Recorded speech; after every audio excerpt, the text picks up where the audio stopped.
Good evening, everybody. Welcome along to the stream. Hope you're all doing well. It's Saturday evening, and we're back for some more live streaming action. This time in RaceRoom Racing Experience. Now, if you've watched our Hidden Gems videos on the channel, we did some on cars and tracks, both in Automobilista 2 and in RaceRoom. And in the RaceRoom Tracks edition, there was a particular track named Bilster Berg, which is one of my absolute favourite tracks on RaceRoom, and one that doesn't get enough use, I don't think. So we're going to put that right this evening. We're going to be running some random draw races around the Bilster Berg Gesamtstrecke circuit, and in order to decide which cars we're going to be using as we're racing against the AI, we're going to be doing a random number draw. So yeah, it could be all sorts of different things driving tonight. We could be in anything from TTR cars through the GT3, through to Group 5 cars, DTM cars, prototypes, even the NSU, you never know. So let's go and see how we go with that. So let's jump over to the game itself and see how we get on. Evening, Funky. Welcome. Good to have you with us. Okay. So as usual, we have our trusty random number generator, and as we have so many different series to choose from in RaceRoom, we have a number anywhere between 1 and 63 to choose from, and that's going to decide which series we're going to be using for our first attack at Bilster Berg. So we're going to be doing some quick-fire races against the AI, and just to see how the circuit deals with a variety of different cars. We know it works well with some of the slower cars and some of the more historic cars, but how does it work with things such as top spec Formula cars or GT3 cars? Can you race successfully around Bilster Berg? So all these series are numbered for me, so I've got them in a nice list, 1 to 63. I'm just going to pull out our first series that we're going to be using this evening, which will be number 20. So that one is going to be, oh, there we go, straight into it. So we've got the the DTM 2016 cars as our first series we're going to be using this evening. So from there we can then decide which car we're going to use in that particular pack. So okay, I'm actually going to go with the Mercedes. I think the Mercedes looks pretty cool in this one, so we'll run with Paul di Resta's livery there, and of course we'll be running against the same class. We have 26 cars, 105 difficulty. I drop it down to 104 just to be absolutely sure. So we're going to be doing five lap races basically, so just some quick, short, sharp races and just have a bit of fun and enjoy ourselves this evening. So all my settings seem to be okay, so we'll just click Go Race and get into it. Trombley92, greetings from Germany. Greetings. Hello, Germany. Wie geht's? My German is very limited, but I do love the German language and I wish I could speak it better. Kickstart my cruise here. Hey, how are we doing? Doing well, thank you. We hope you enjoy our streaming action this evening, doing something a little bit different, as we like to do on Sim Racing Bar. We don't tend to do the norm here, so this is something a little bit fun. So here we go. We've got no qualifying, so we're just going to go straight into it. We've got a random draw for the cars and the classes, etc. We also have a random grid, so somehow it's put us on P4 for this one, so it's a nice generous start for the evening. So yeah, 5 laps of the Bilster Berg circuit in the DTM 2016 cars to start us off with. So here we go. Right. Actually, hang on. Before we do that, before we jump into that, I haven't actually set my DRS, which I think we'll need. Oh, hang on. Let's set it to that one, so I know what it is. Because I think we'll be on a bit of a disadvantage if we didn't use that. So we'll restart the session. And we'll go again. Yeah. Not bad at all. Thanks, Trombley. I'll come back to that in a sec. Here we go. Now, DTM cars in RaceRoom are very, very cool to drive. And there's no ABS, there's no traction control. It's just pure power and mechanical grip, and a whole heap of aero grip too. Oh, there's a bit of grass. That's all on the outside there. We're going to have to stay on the left. Now, I haven't driven these cars properly for a little while, so maybe a little bit rusty for the first lap or so. But this circuit, I honestly cannot praise it enough. It is just ridiculously good. Where's the track gone? There it is. Right, nearly rear-ended the BMW ahead of us. That particular corner could be a hazard, so I just had a bit of a lift there just to make sure we didn't rotate too much. Love that chicane. Just pop over the top of the crest there, and off we go. Hey, Steve W, welcome along. Well, so far we're holding position in P4.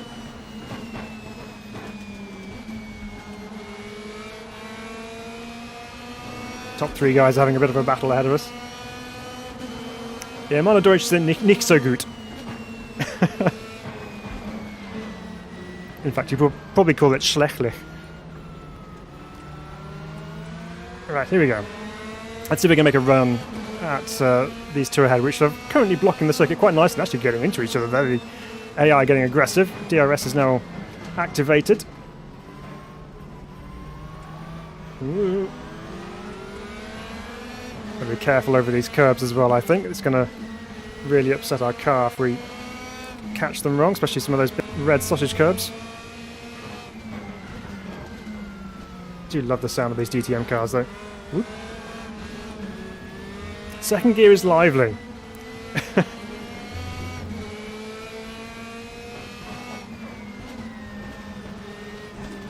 Sparks flying everywhere with these GTM cars running so low to the ground. Again, almost running into the back of the cars ahead, but this time we managed to keep an eye on the circuit itself. Let's see, ooh, got a bit of a run off there. Can we sneak up the inside? Almost left an imprint in the back of the Audi. Ooh, DRS is activated. Let's use ours. Nowhere to go though. No, I'm not gonna. No. Excuse me. Oh, someone else got us. I honestly didn't think we would get through there in one piece. We kind of ran a bit wide, but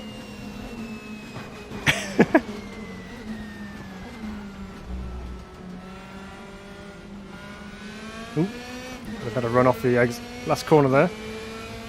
We've got alongside him, but he's got the line into turn one. Leave him some space. Leave the power in gently, that's better.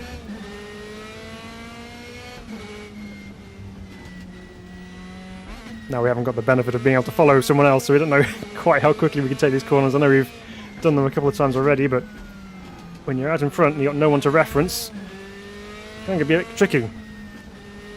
Especially through here.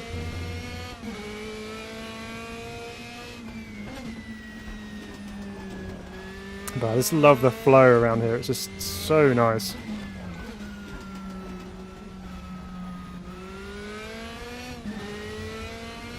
Up the mountain we go once again. I don't really know if I can take that flat just yet. It's still a little bit careful. Oh, it's so fun through there.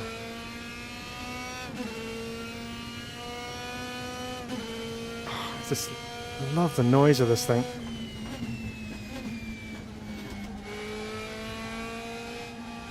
Back on the power through the fast left-hander.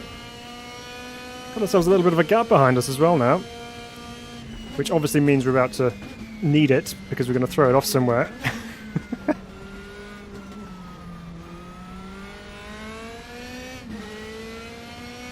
So far so good. This is lap 3. We're coming to lap 4 now. I might have to put the AI difficulty back up a little bit.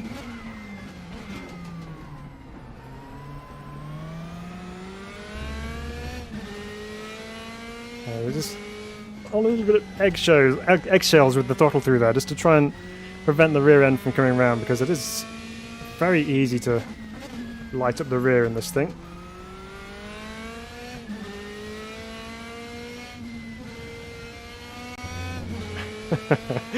It's got to spot the the exit, or the middle part of that chicane.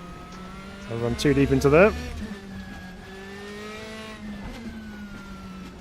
Problem with these GT cars around here is because you sit so low in them, it's very difficult to see where you're going some of the time, especially with all these blind crests and drops. Oh, I was flat out that time. Thank goodness for aero. That's all I can say.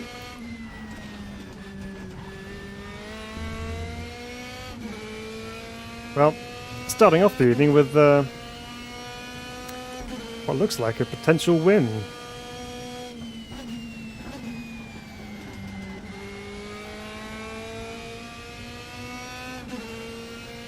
Yeah, so there's a car behind kind of staying with us a little bit.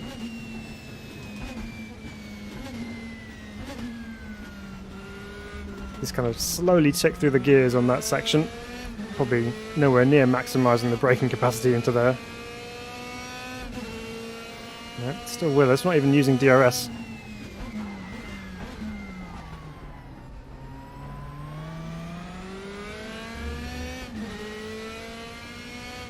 But then I guess we can't do that if we haven't got someone in front of us, I suppose. That's the whole point.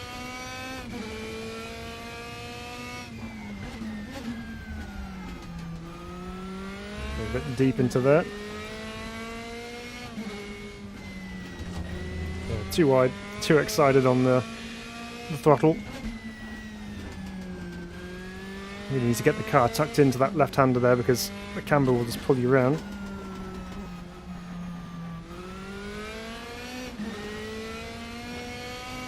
And hard on the power up over the top of the hill, probably the most exciting part of the course.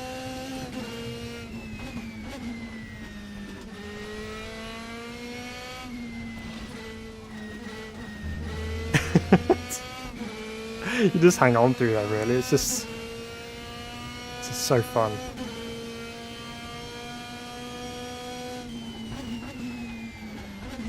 Don't know what I was thinking there, but that wasn't the breaking point for that corner. The Audi's right with us. This is the final lap, though.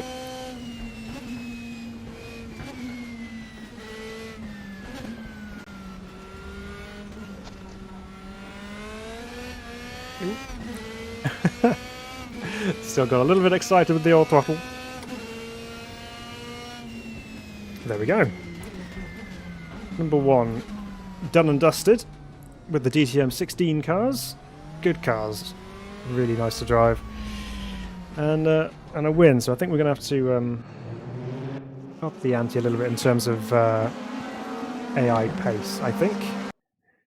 So let's go back to there again. We want that. Maybe take it up to 10. Yeah, let's try 106, maybe. Right. So that's the first one checked off. It was DTM 16. Let's see what's next. What's our next series we're going to choose from? It's number 33, which is it's bringing out all the big guns to start off with. We're in Group C cars, guys. So we've got a choice between the Nissan R90 CK and the Porsche 962C. It's so hard to choose between these two. I think I'm going to go with the the Porsche. We're running Momo livery, shall we? Like a good Momo. Right. Again, 5 laps. We've upped the difficulty on the AI, so let's see. Hopefully that might give it a bit more of a battle here. Let's see this with the guys at RaceRoom recreating the Daytona 24-hour last lap of GTD Pro. Very good, guys. Yeah, it was hard racing, that.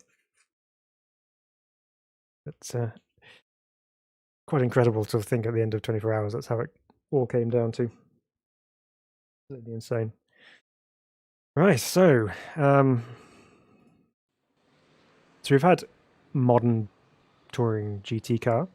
Now we're back into the 80s. H-pattern gearbox, heaps of power, some aero, admittedly. Oh, why did you put me at the beginning, at the start? Oh, challenge, is it?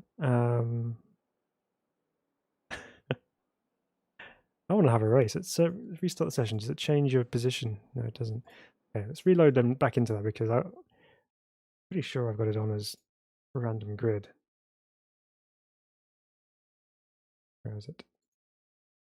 Grid position random. Yeah, it should be. Don't want to start from poles straight away. That's, yeah, it's too easy, maybe. But yeah, so we're trying to get a further back in the pack position. Give ourselves a bit of a race here, I think. That's what it's all about. We're trying to have a battle at Bilster Berg, as the thumbnail says. It's trying to see if we can race around here rather than just being way out in front or in front of everyone and just having nothing to worry about. We want to see if we can get past cars. So is it any better this time around? Ah, 18th, that's more like it. Where we belong.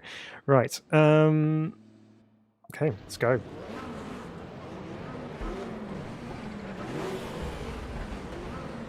Okay, what is going to happen here? Let's see where we can get to. If we can get top 10, that'd be amazing, but I think we may struggle.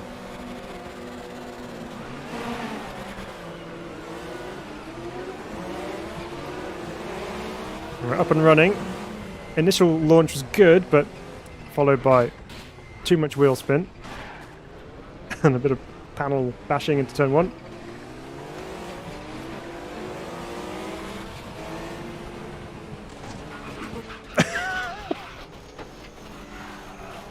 You know, I mentioned about curbs and how we should probably avoid them. There was a real life example of what that was all about. Oh, this is a messy one. Right, okay. Hang on a second. Things just descended into chaos there. Let's try that again. Hey, Marty. Cheers. Okay, this time let's try and keep it nice and clean, shall we, guys?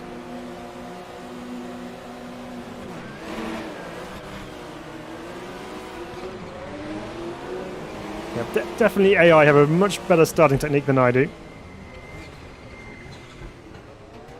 Quite slow through turn 1. Everyone's just trying to sort themselves out. In the meantime, I got stuck.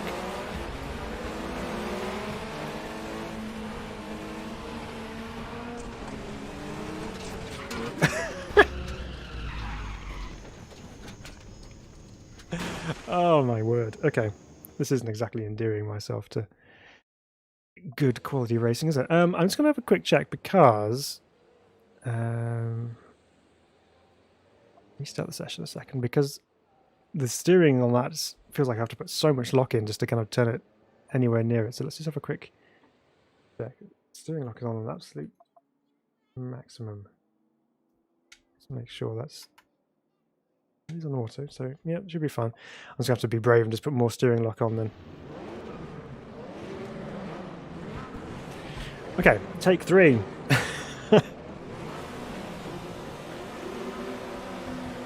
Alright, come on, Phil. It's only a Group C car, what are you scared about?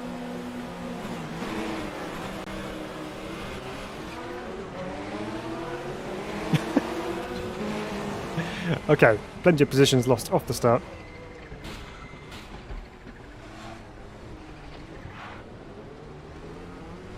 Face full of Nissans and Porsches.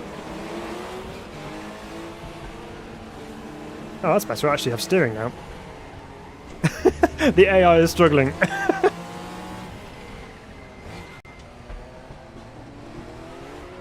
Then so am I.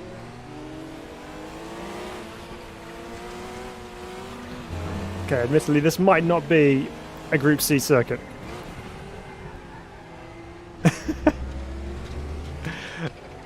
I've gone from loads of grip and downforce and all that good stuff to not very much. So I have to adjust. Definitely not taking that flat out.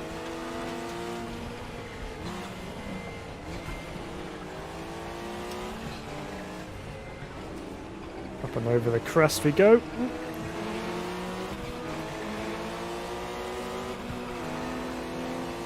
Okay, so we're currently sitting in P19.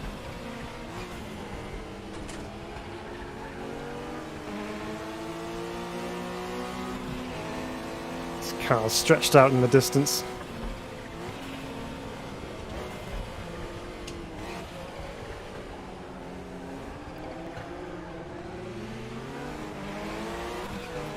Just trying to be super gentle with the throttle.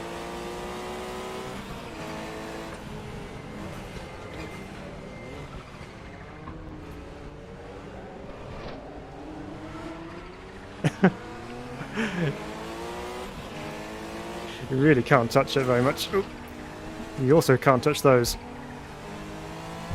Otherwise bad things happen.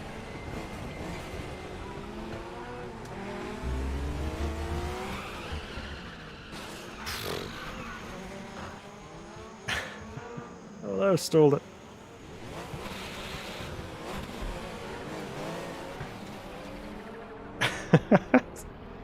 Oh, the Group C cars defeated me. Right. Question is now, can we actually get anywhere near them? I don't think we can. If anything, let's try and get used to this car on this circuit, because at the moment I just can't drive it. What's going on? Okay, come on. Reset, Phil. Stop trying to drive it like a DTM car.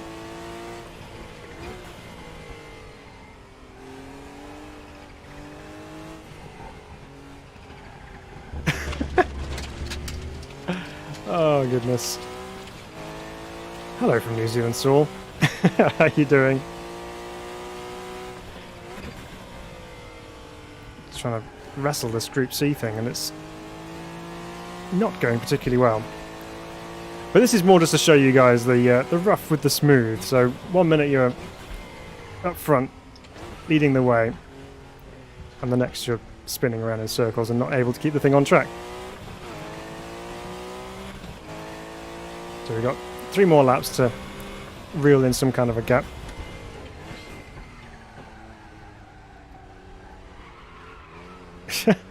There's just no grip at low speed whatsoever. Right, keep off those curbs. Gentle on the throttle.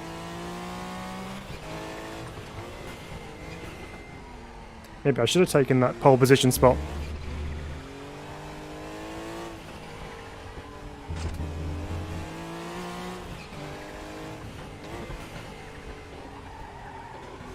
Okay, things are coming together a little bit now.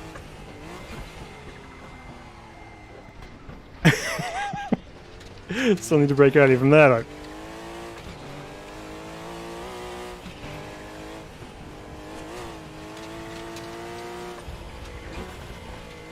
It's a very busy lap when you're going at it so quickly, and all these gear changes and heel and toe downshifts to deal with. It's pretty full on. But it's a good challenge as well though, so it's what we like.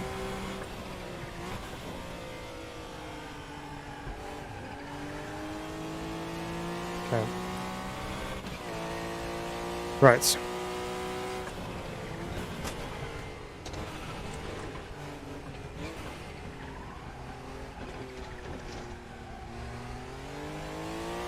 Well, we have brought the gap down. It was 9 seconds, it's now just under 7. So we are gaining on them. Just too little, too late.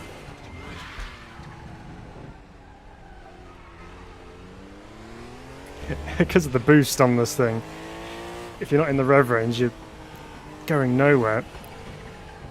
But going down into first gear for that hairpin at the start just isn't really an option because you just spin up anyway.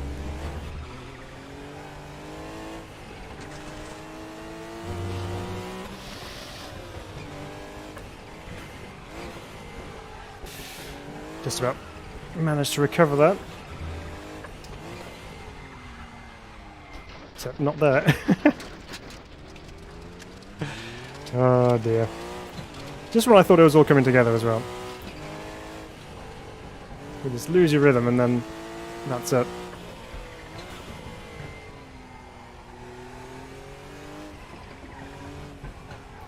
But what this does prove to you guys is this is real sim racing, okay? I'm not here pretending that I'm some massive superstar and I can drive anything at light speed and have no mistakes and nothing like that at all. This is real life sim racing where I'm struggling with trying to get the car to do what I want it to do, so it happens, guys. But it's not the end of the world. It's still fun.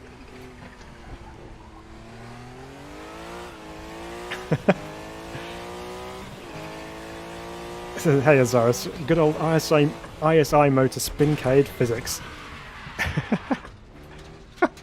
That threw me off completely. Let's go from 5th to 2nd, that's a great idea. Yeah, something was feeling a little bit weird out of that first corner. Everything else is alright. It's just low speed stuff is the issue.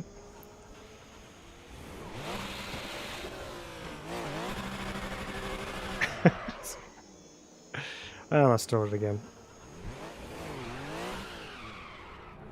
Right, come on, let's just bring this Porsche home and we can move on. Well, I must admit, the Group C cars in RaceRoom are a real challenge to drive. Especially on a circuit where you can't really kind of just let them stretch their legs because it's so tight that you're constantly trying to get on the brakes and manage the car through some of the corners. So, very challenging circuit to drive the Group C car on.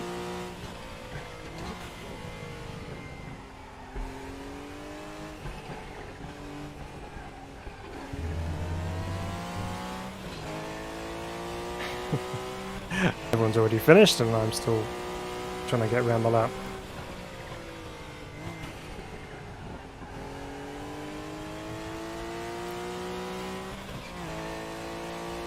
But again, it's RaceRoom, it sounds amazing.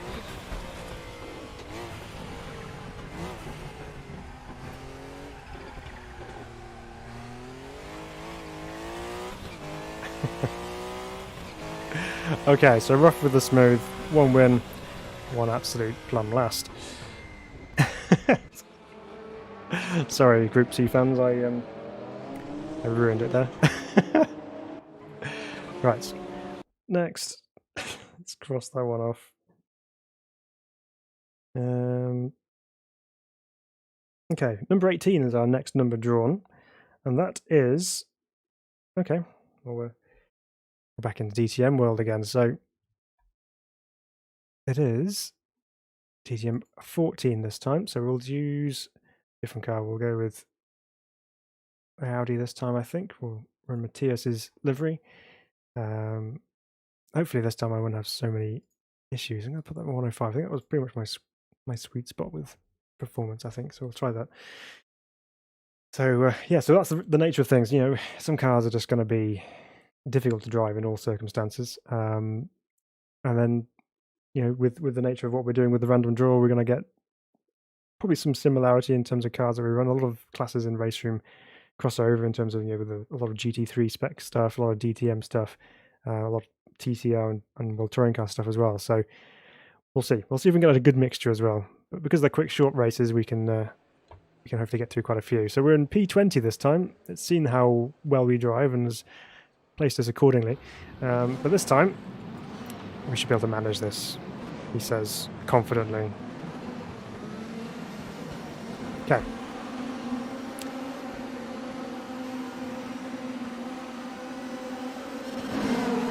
And away we go.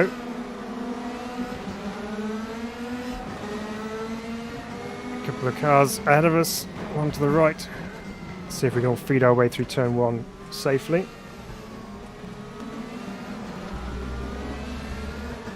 Okay, and we're up and running.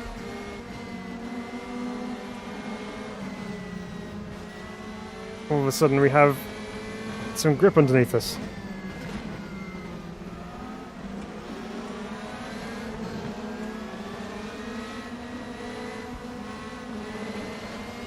But this time we actually have a bit of a race on in the DTM cars.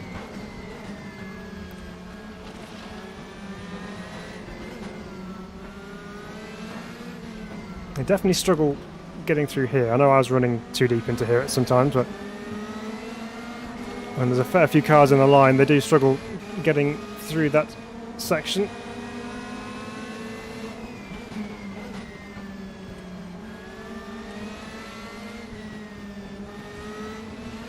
Ooh, that's a big hop over the curb, but we survived. It's up to P17 then. We managed to gain 3 places on that opening lap. It's not over yet either.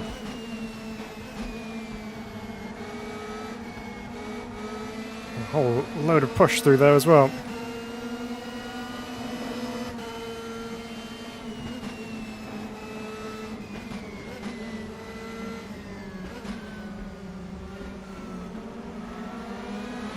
Okay, let's get after them. Let's see what we can do here. They've opened up a bit of a gap to us, but let's see if we can close them down.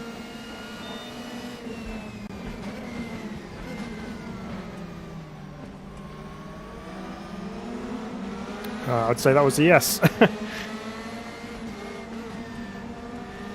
It's not an overtaking spot.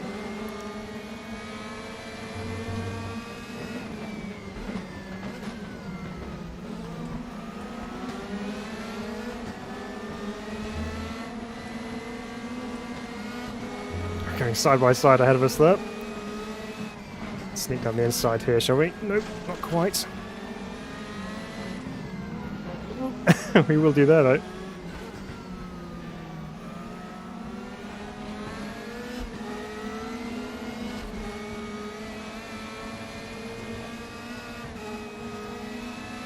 Okay, so that's up to P14.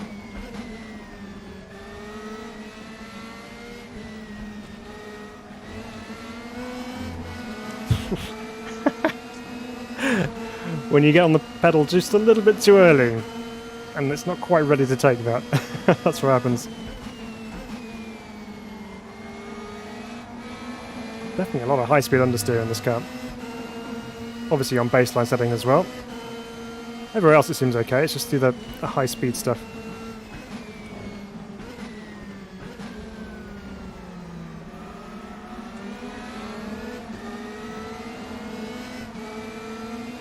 So, how's that stack up in terms of lap time?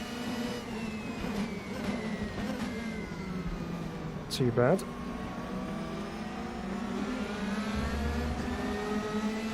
Yeah, definitely quicker for this first section of the lap.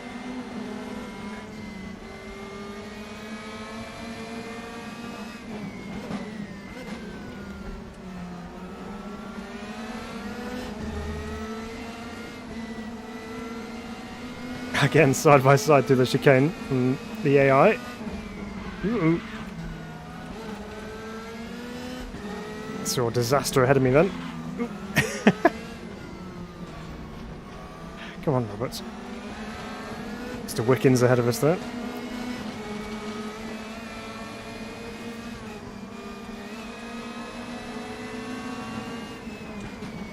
Definitely the best option to overtake into there, I reckon.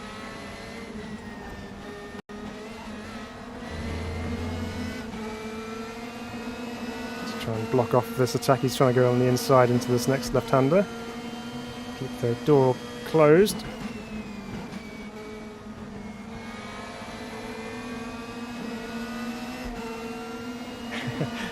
So the undulations are those funky and the blind corners have a bit of a knock hill vibe. Yeah, especially some of those chicanes.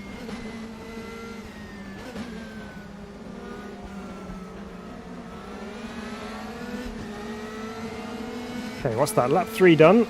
Now on to lap 4.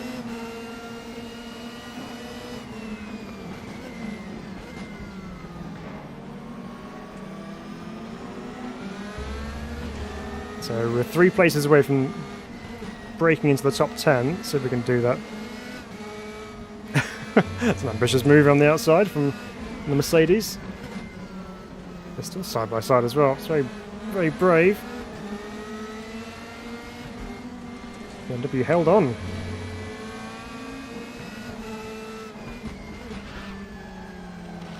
Bit of a block pass, but he got back underneath us again.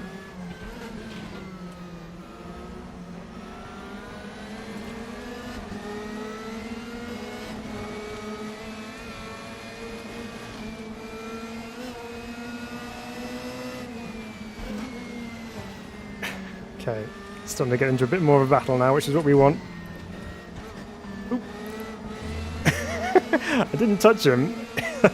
Honestly, I think he must have had a little bit of a scared moment there. Seemed to have missed the corner completely. Bit of a nudge from behind. That's P11. We've got one more spot to get, and that's the one ahead of us there. Let's go for it.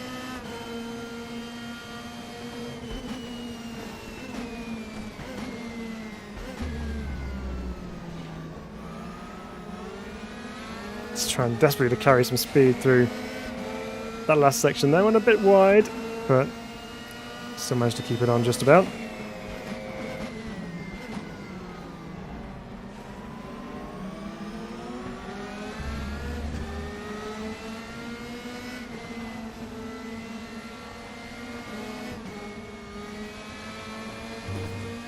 Really so accurate through that first section there.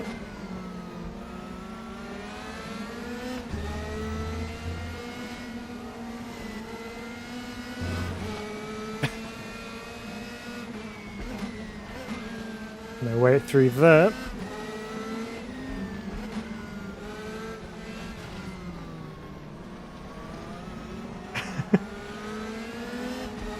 Right, our next chance then. Let's see if we can carry the speed through this uphill right-hander. He's dabbing the brakes. We're near enough flat out. No, not far enough up.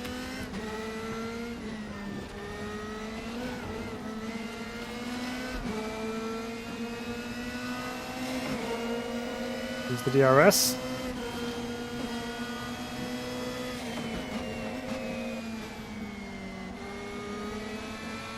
It's going to try and tuck back underneath us again, but we've got the job done.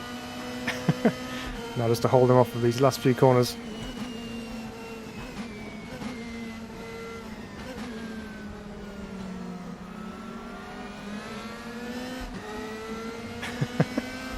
That was more of a fun race. We got ourselves into P10. So the DTM cars race nicely around here. I think we can safely make that assumption. Maybe the AI struggle on a couple of corners, but in general, they're not too bad. Okay. Let's cross number 18 off our list. And then the next one is number 56. So, okay, we are in some more touring cars. This time something slightly different. We're in, have to double check that again, WTCC 2004. So this is when we moved to TC1 regulations. I haven't got the Citroen. I think it was on there originally and then licensing had issues and it's not been reintroduced. So I haven't got the Citroen. So I've only got the Chevy Cruze, the Honda Civic and the Lada. Can we just go with the Lada? What do you reckon? We'll go Jimmy T's Lada. And again, yep, that's all good. Let's go. So slow things down a little bit. Let's see if the AI can handle some slower pace and get themselves sorted out through the first corner or so.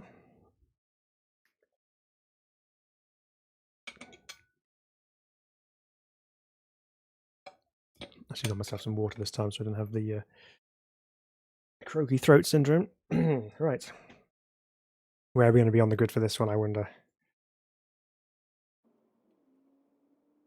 P16, okay, so we're moving forward up the grid. The front-wheel drive this time, obviously, so we've got some different driving dynamics to be aware of. There are Citroens on the grid, which means they're still in the game, it's just I can't get them. So yeah, let's see how we go here. Melnick UK Esports, hi, how are we doing? Thanks for joining us, good to have you with us. Okay, WTCC action coming your way now. Starting from 16th on the grid.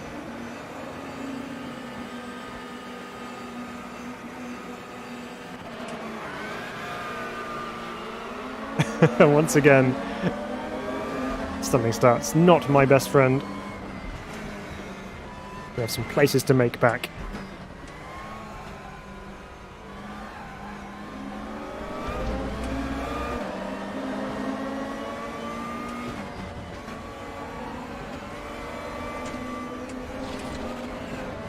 Sausage curbs are nothing to touring cars.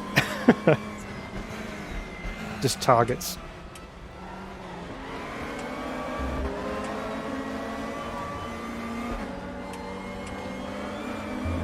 The WTCC cars are probably not used as much as the TCR cars in RaceRoom.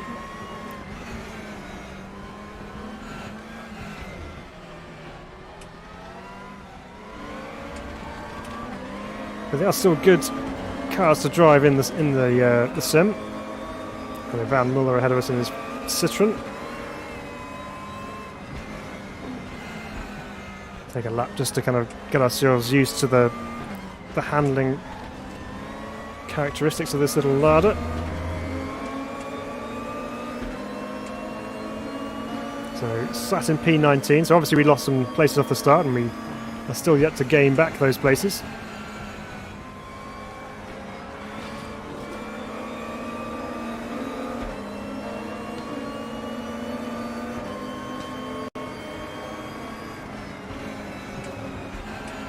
Ooh. Rear end was trying to come around on me then.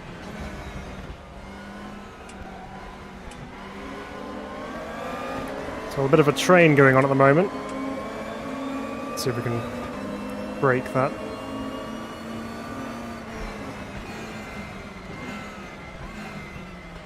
Take advantage of the AI's slowness through turn 1.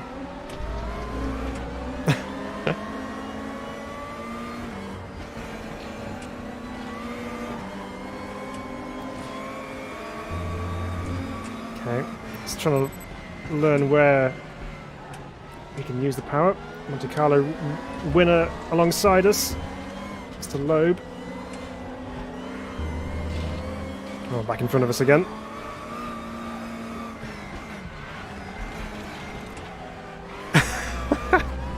Oh, 1 step forward, 2 steps back. Being ganged up on by the Citroens. My own lack of ability. A lot of whine to the engine, yes. It is. It's very whiny sounding thing. A lot of transmission noise.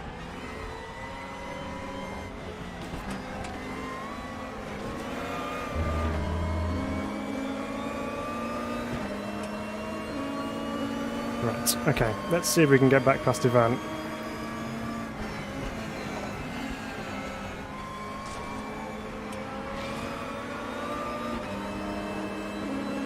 I know the Citroens are a little bit OP in real life, but I think they're been balanced a little bit in RaceRoom.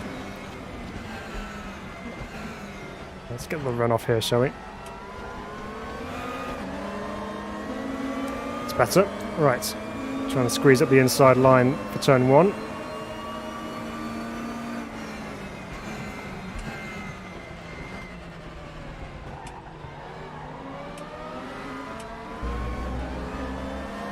Ooh, more side-by-side action. We'll just work our way past a Honda if we can.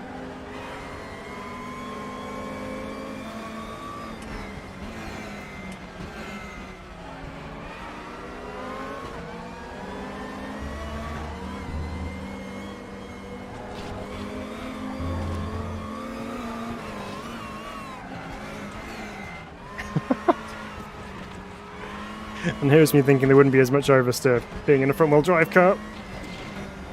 Always rallying over the top of the crest there. Not your conventional overtaking manoeuvre, that one, but we'll take them when they come like that.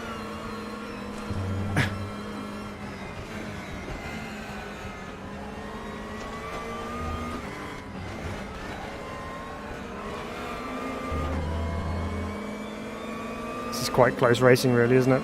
There's lots going on.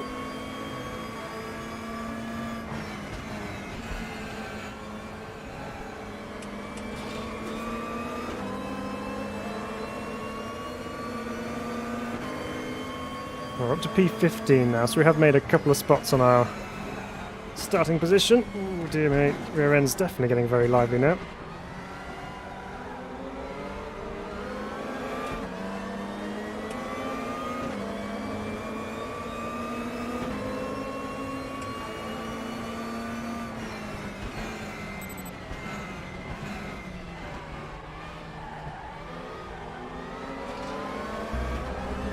Trying to make sure I give him enough space on the inside, just in case he decided to stay there.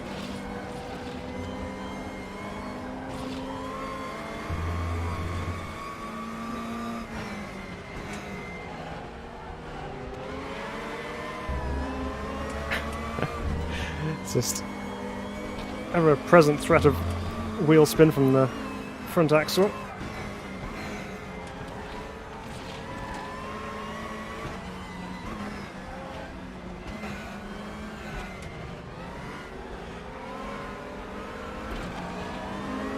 Short shift up to third just to kind of keep our traction so we can try and get some momentum up the hill.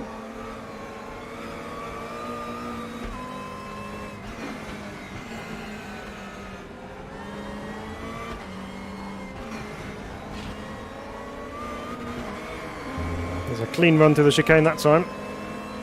Up alongside Norby.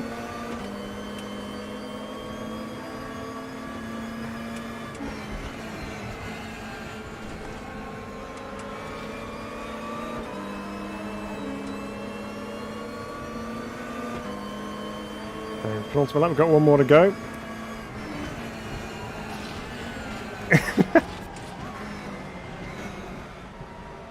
It's wild into there.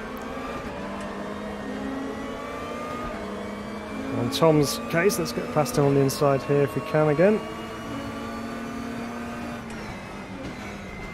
Yeah.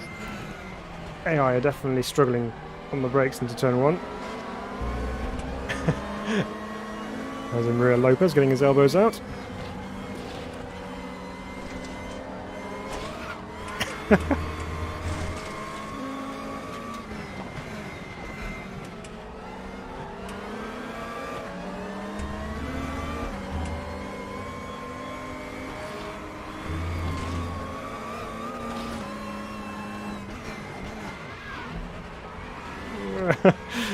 Yeah, don't like it when that sound happens when there's all of a sudden no engine noise because you've locked up.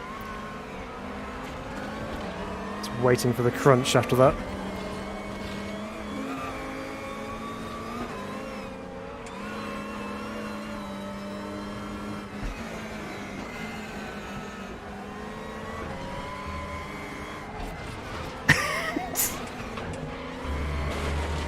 Speaking of crunches, taking a little bit too much speed to the chicane. It's going to defend from Mr. Coronel down here.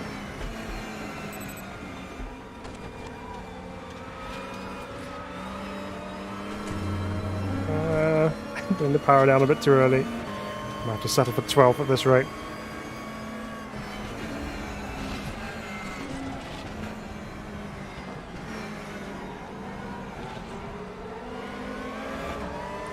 Yeah, through those unloaded downhill sections, the back end does go very light indeed, and it makes it quite interesting in these front-wheel drive cars.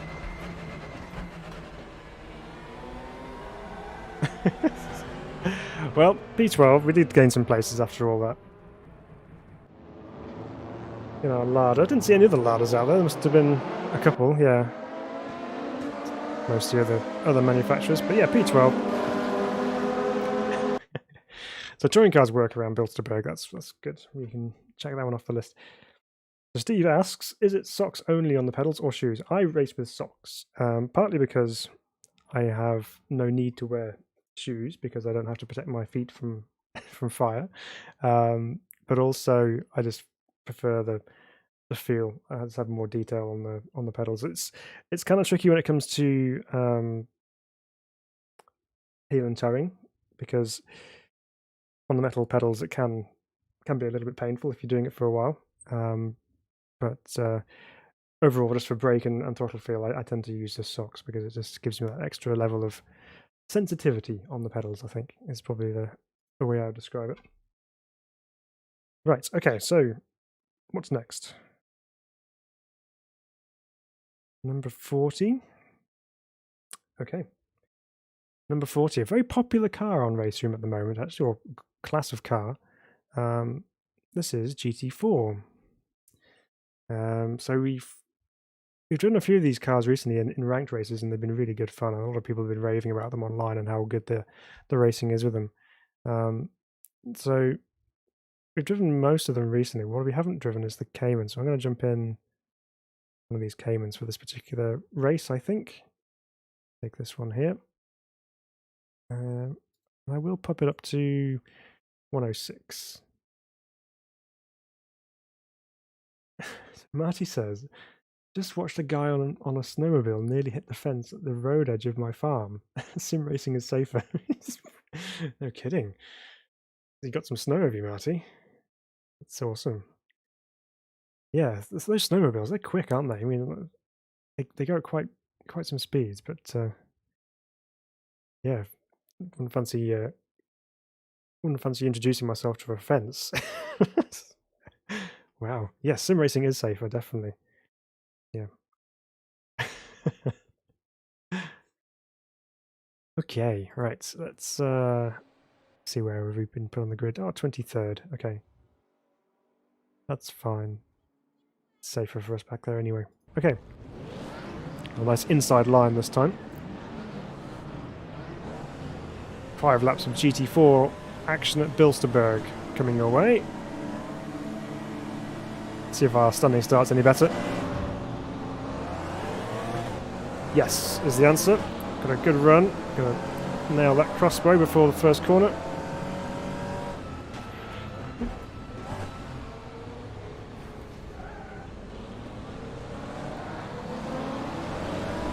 Okay, well, we're through turn 1.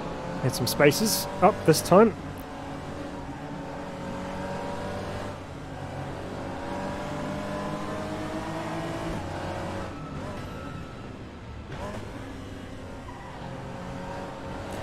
Significantly lighter force feedback as well, actually, in the Cayman against the WTCC cars.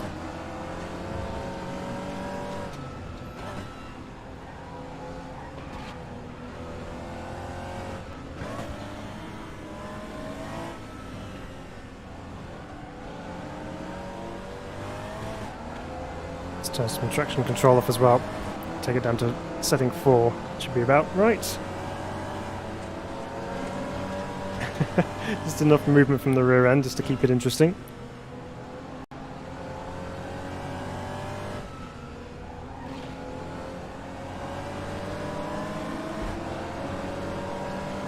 Okay, got a decent run off there. Let's see if we can round up this Mercedes down into the fast left.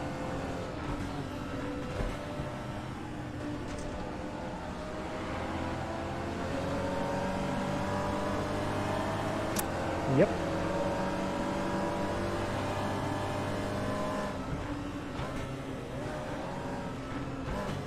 Definitely a corner that gets the car very unsettled, that right-hander, just before we go fully downhill.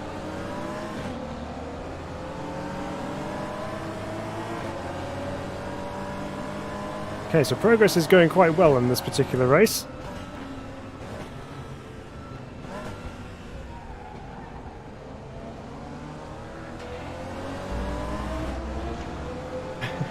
BMW managed to keep it on the inside there. Just about managed to close the door that time.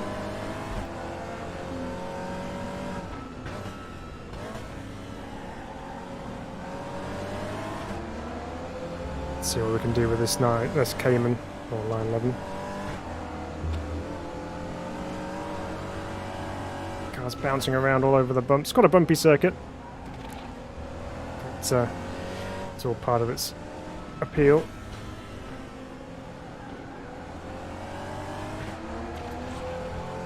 And again, GT4s are racing quite well, even around here.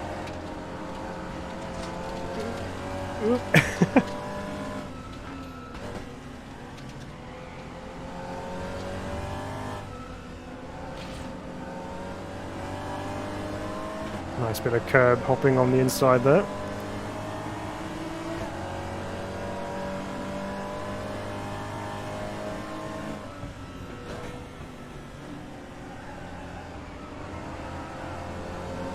There we go.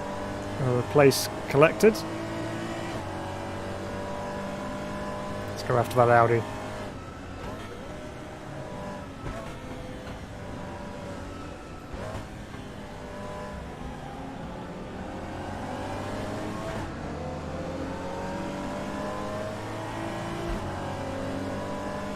Up to P16 now.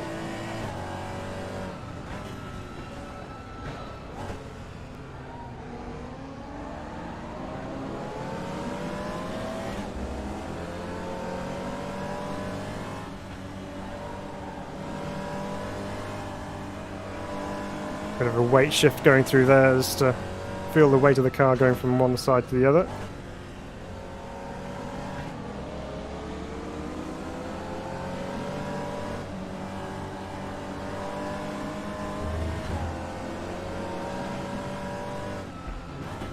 Car feels quite planted really, even with the traction control turned down.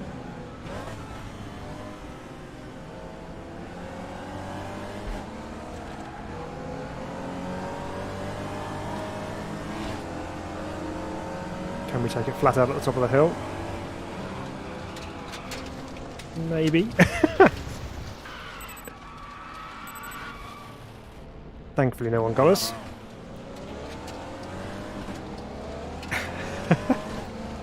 Oh well, we have some work to do now, that's fine.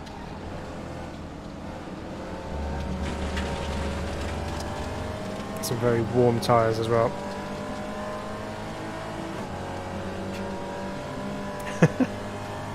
So maybe we can't take that left-hander to the right-hander flat out.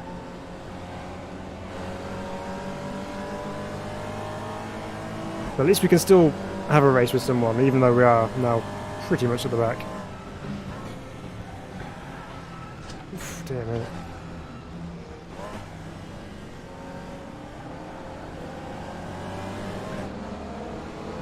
Just trying to catch it all the time through there. This rear end is breaking away just enough to keep you on your toes, really.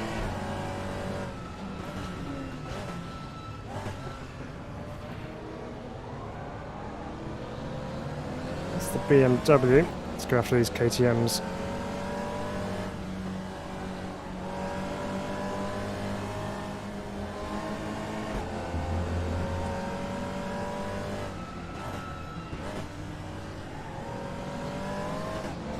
But you can have battles with these cars all the way through the field as well. Which is nice. Can't quite make the move into there like you could with some of the other classes.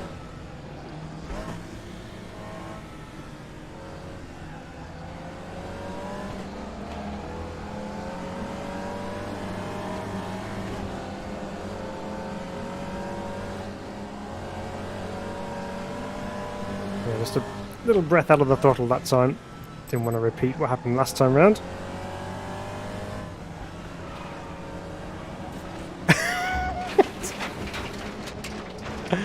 So we're just having off somewhere else instead.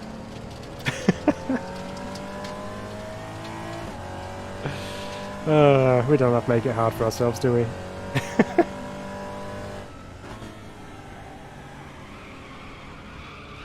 Yeah, tyres are just absolutely cooked.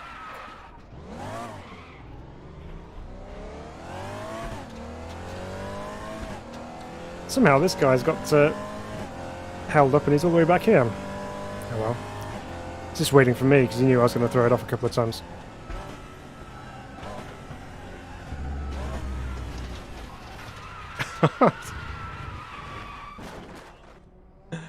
Oh dear. Right. Enough of that. I think we're going to finish last in that one, destined. It was going so well too. But that's what happens when you overheat your tyres. It's just, yeah, things get really out of control. Okay, so that's GT4. Right, what's next? Number 34. Okay. We're still in GT cars, but we're going a couple of steps quicker. Or up the ladder, should we say. GT2 is the choice for the next one. The GT4 was pretty fun around there, but GT2 cars could be quite full on and intense. So what should we go with here? I think I daren't go with the P45 because I think we just won't be able to see a thing. Let's go with the Corvette, shall we? We'll have one of the Corvette racing liveries. Let's go brave. Let's go 107.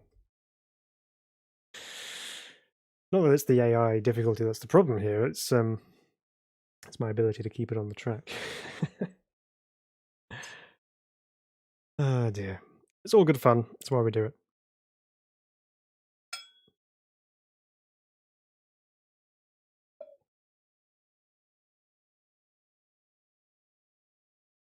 Oh dear. So, what are your predictions? What's going to happen here then? We're in GTR2 or GT2 specification cars. We're on a very tight, undulating circuit, and we're going to be starting P25. Well, we can only go forwards, really, can't we? Let's make our predictions now. I'm going to be brave and bold and say I'm going to go for top 15. If we can get anywhere higher than that, that's great. But we'll see. Got to get it off the line first. Let's see if we can do that.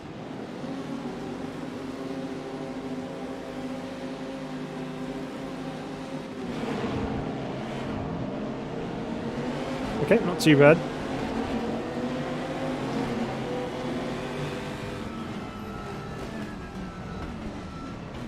Nice V8 rumble from the Corvette. Ooh, everything getting a bit tight into turn one there. Got a nice BMW art car ahead of us.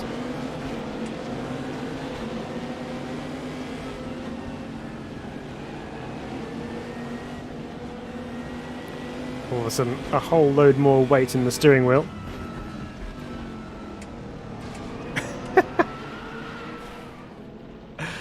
And a whole lot more weight thrown into the side of that other Corvette. Let's go again. That was a silly move. Probably shouldn't have run there. Right. Let's try again. Take two. The GT2 cars are really loud, so you kind of can't really hear the V8 very much. Kind of guessed the lights there a little bit, but got away with it.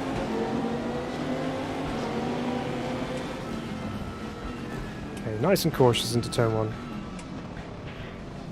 Let everyone else have their moments and squeeze through, but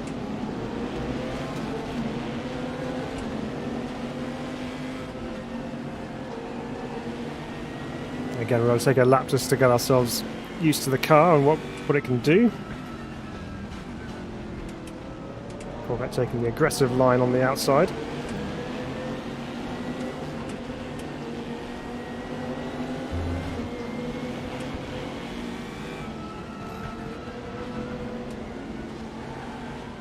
Well, hello. Where's that guy coming from?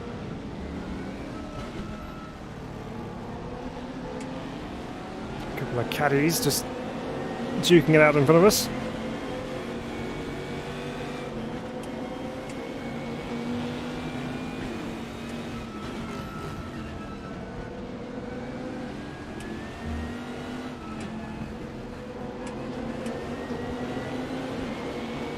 It's quite nice actually having a fair amount of weight in the wheel.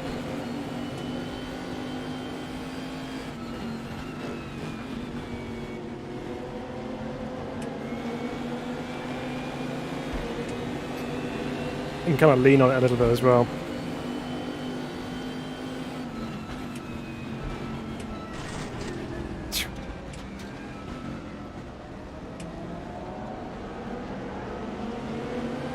AI don't care, says Marty. Yeah, no kidding. Yeah, let's do whatever it takes to win.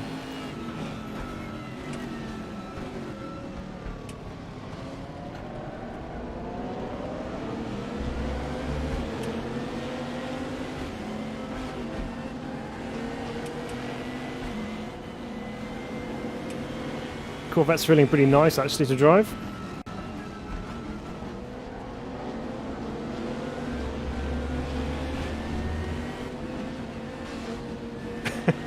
The door rubbing.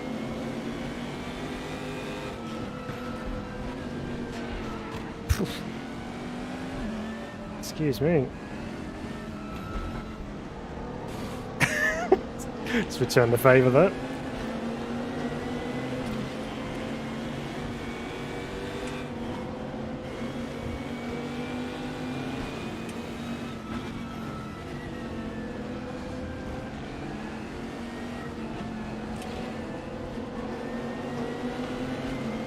There we go. Got him. All that over 23rd, huh? Insane.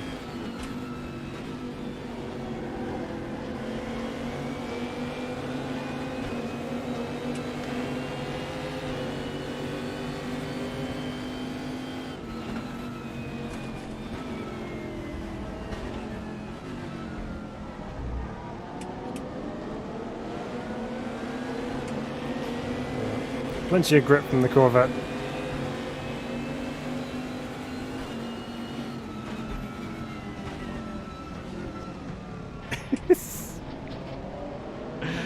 Oh dear. Just because it's AI doesn't mean you have to make crazy moves.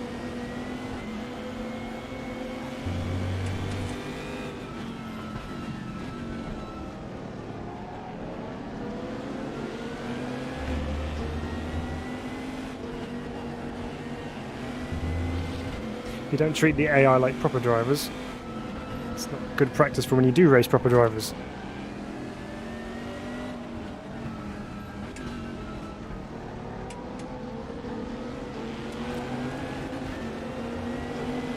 So I need to make it a bit cleaner now.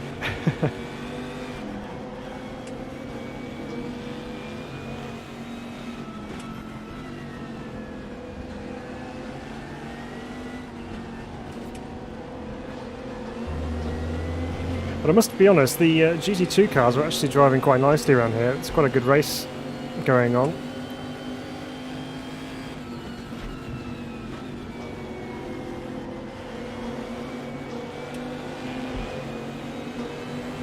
With a bit more effort, I think. Now we've turned the difficulty up as well. Ooh. AI Corvette had a bit of a wobble through there.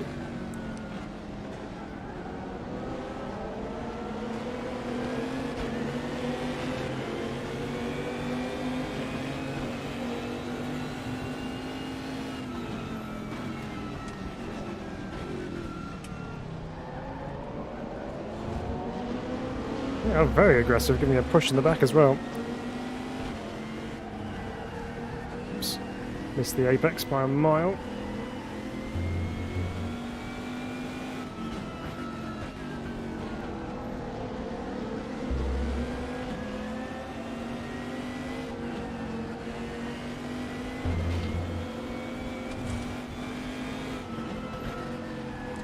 Let's get after this BMW.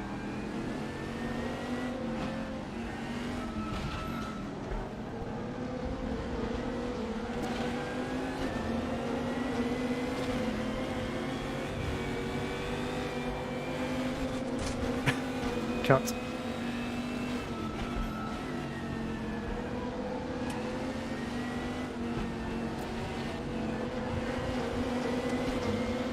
a nice section. We gained a whole load of time that time through there.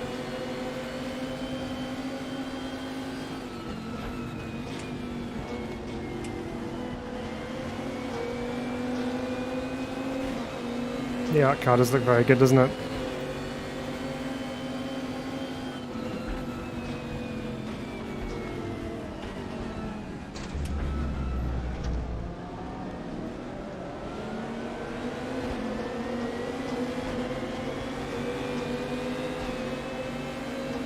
Okay, final lap. Oop. A bit of a closing speed issue going on there. Where is he?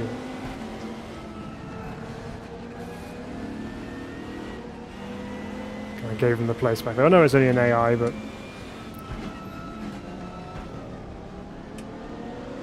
didn't want to overtake by shoving him out the way.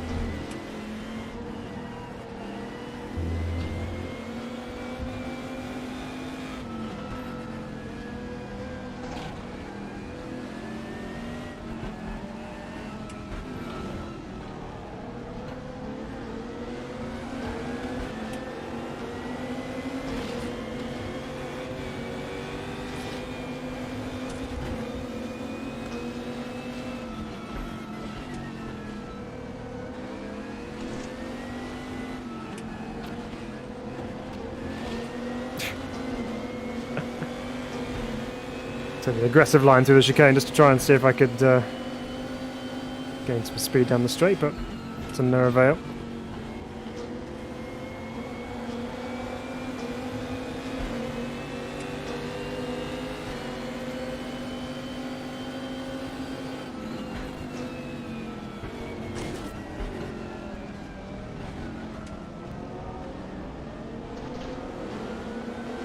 Well, that was not a bad race actually. I know we only ended up for P22 after all that, but Almost gained another one on the finish line there because we were braking for turn 1. But yeah, so even though we ended up 22nd, that was still quite a fun race actually. So the GT2 cars drive nicely around there. Have a good race with those. They're quite quick, but very good. Okay. Awesome stuff. Right. Knock GTR2 off the list. And we'll generate the next one.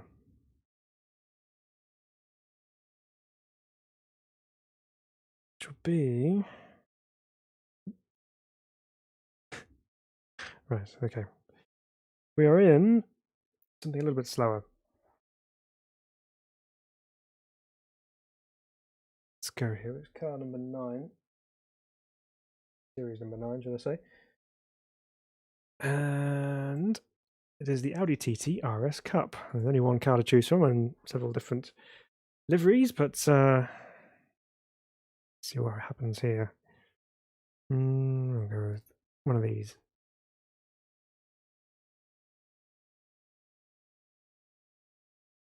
Okay. Just wondering whether to change any settings on that, but no, we should be okay. We'll go with the standing start again. Certainly getting lots of practice around Bilster Berg. I think we're getting there in terms of of our lap speed and awareness of the circuit. So need to adapt quicker to different cars now.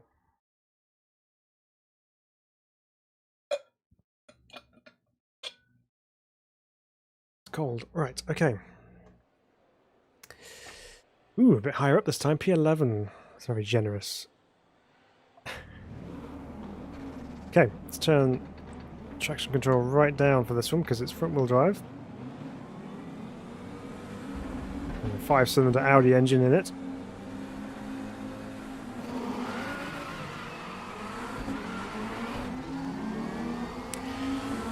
And again, standing start's not specialty.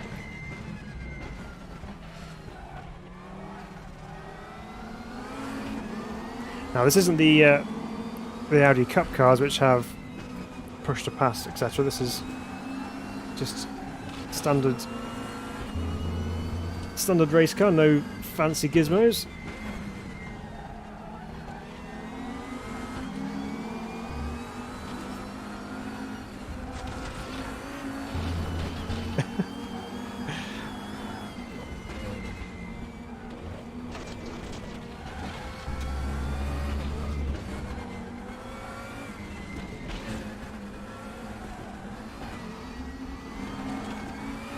A bit disorientated then going over all those lumps and bumps.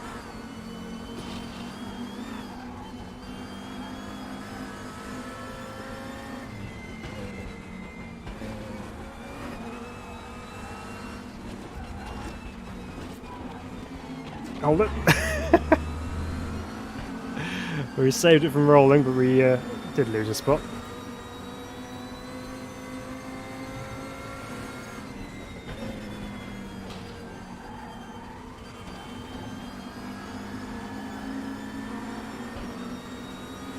Okay, so it looks like we need to get a little bit more pace because they're getting away from us slightly.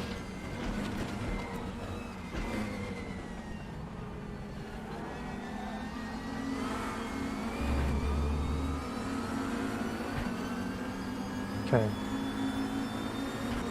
P14, so we have still got a couple of spots to make up, going 3 wide ahead of us. Ambitious.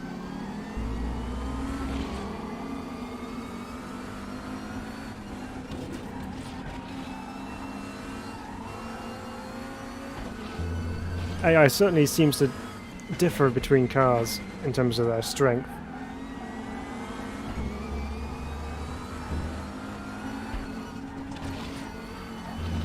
So the 107 setting for GT4 or GT2 seem to work. Okay, they may be a little quicker, but it's quite a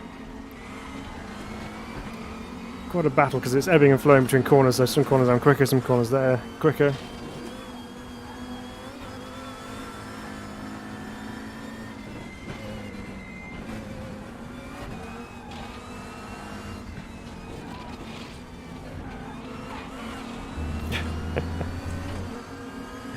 Still need to miss that curb just a little bit more.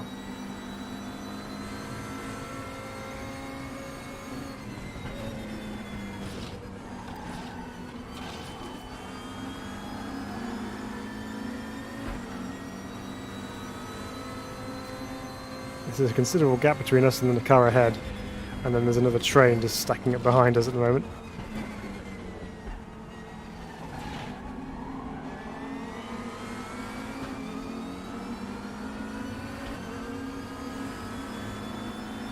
So, car trying to make a move up the inside.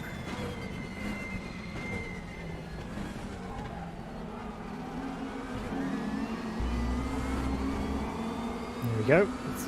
Using our first corner advantage again.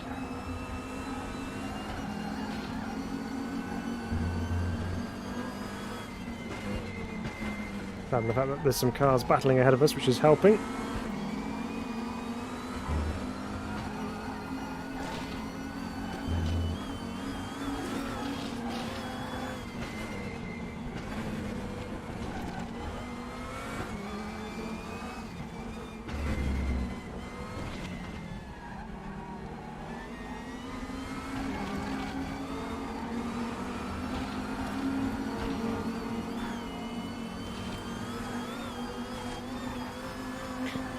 Sure, the black Audi behind was flashing his lights at me, trying to put me off. Don't need any encouragement to put myself off. I'll do it myself, thank you. See? Just like that. I'll have you for that.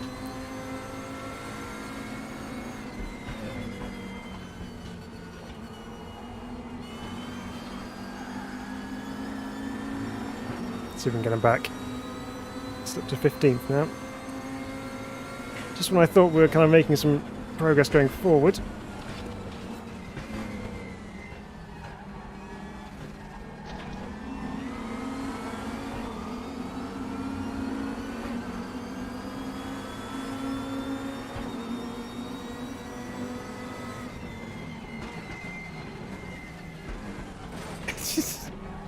The AI just turns in, regardless if there's another car there or not.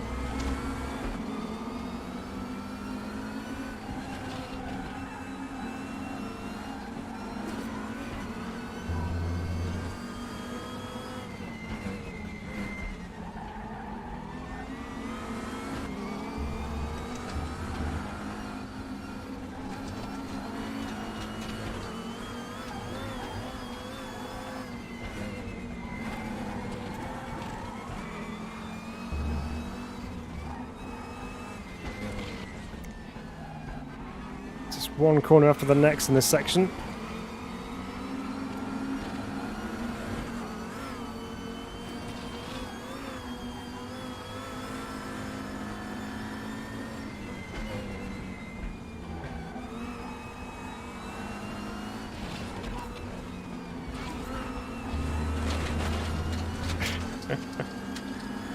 Again running wide.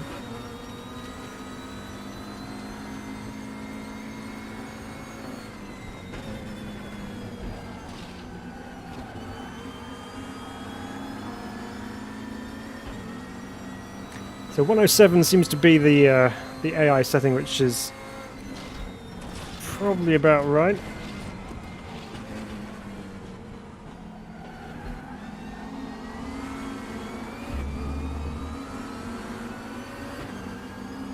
Even if they are slightly getting away from us.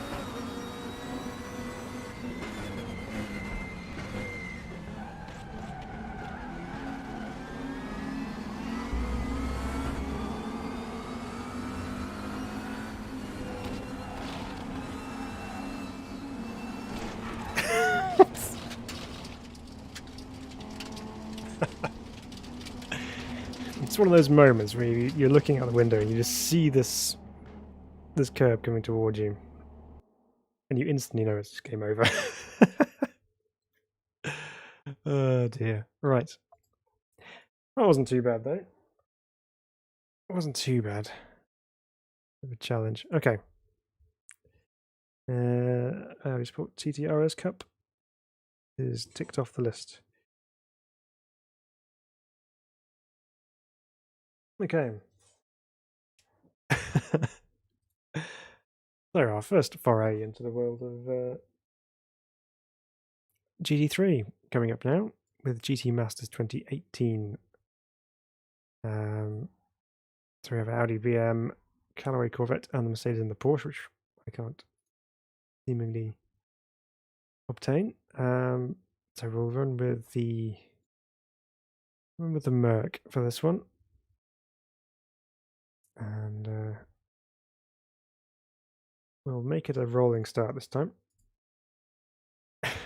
Just so I don't embarrass myself with any more standing start rubbishness. Oh dear, right. What we might do is we might change the circuit slightly. We've got 5 layouts of Bilster Berg circuit to race on. So we've done a few on the main Gesamtstrecke circuit. We might try some of the short ones as well and just see if we can get some racing going on there as well.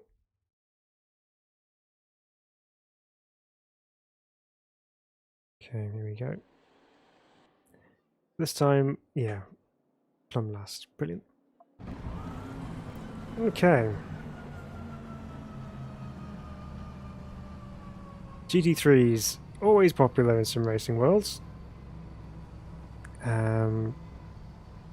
Obviously creates close racing.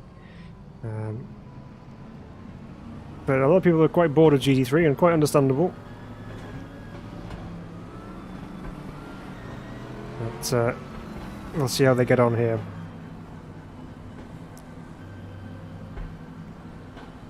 And first get ready for the rolling start to let us have control.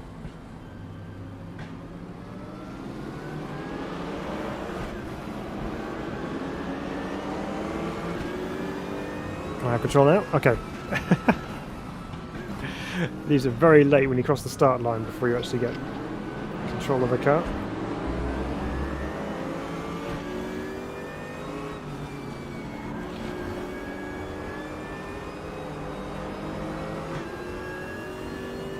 Now, the challenge here is, can we make any places whatsoever?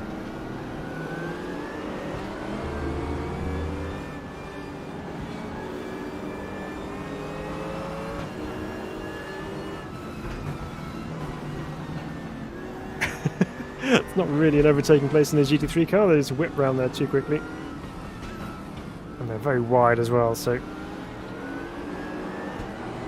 makes it tricky to force a move.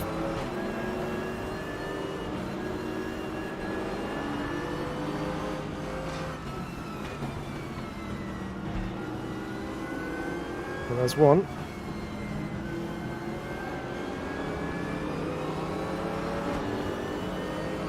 Could be 2.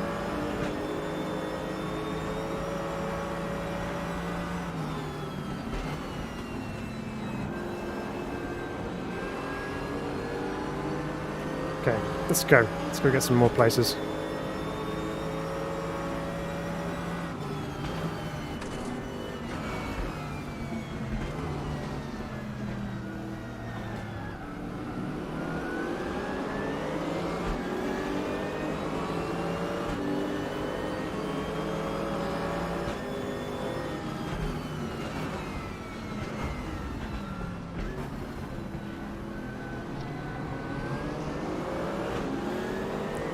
Okay, there's another one. Got a bit of a traffic jam going on ahead of us here. Sort yourselves out, guys.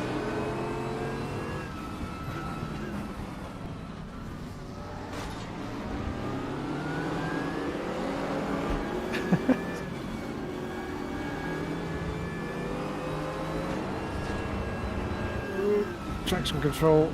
Oh, we're working overtime through that. Probably just as well, otherwise I've been a goner.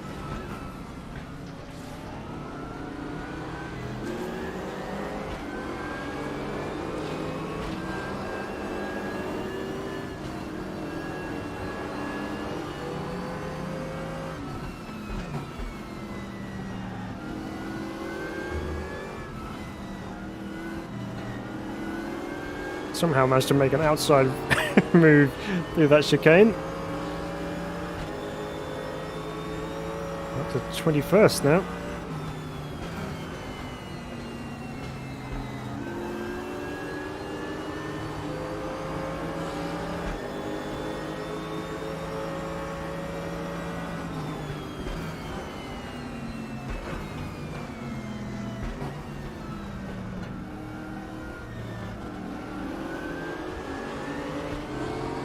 Eyes focused on the back of the 911, should be looking a bit further ahead. Sometimes good just to move the car out to one side, just to have a look, just to regain where you're supposed to be going. One of the easiest move you'll ever make on Timo Bernhard.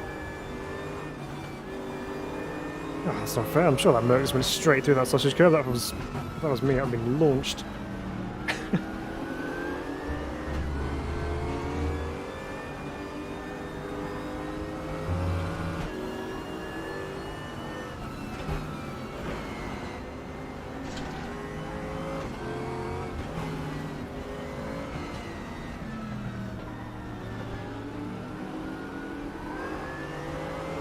They can definitely get the power down a lot easier out of there, though.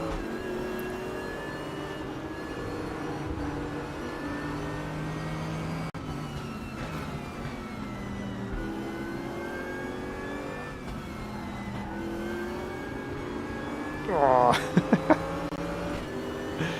That's the move out of there. Still alongside us, though.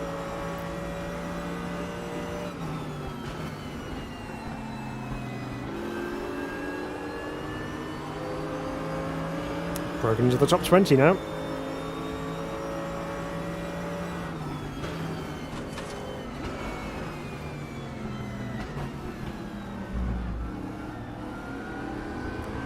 Kind of proves again what we were saying in the last one about the differences between the different car classes and the AI strength. So 107 stay the same, but in GT3 somehow we're able to just waltz our way through some of these cars.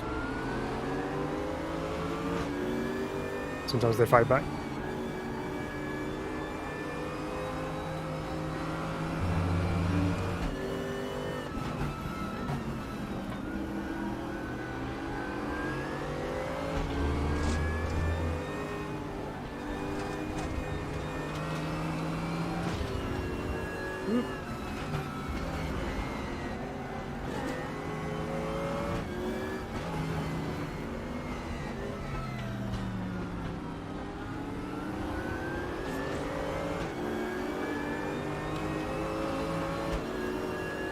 Definitely have no confidence over the top there, having to dab the brakes, where I was flat out.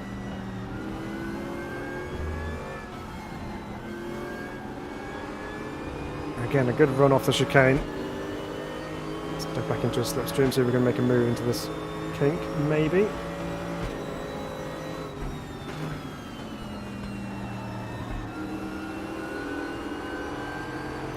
Merc working beautifully around here.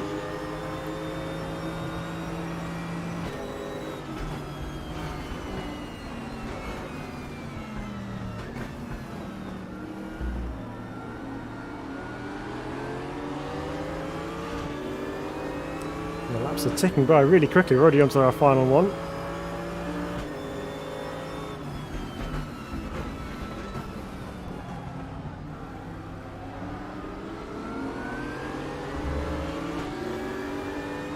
Nice exit from turn 1. This time not hitting the sausage curb and ruining our final lap. Porsche getting a bit rear-endy through that.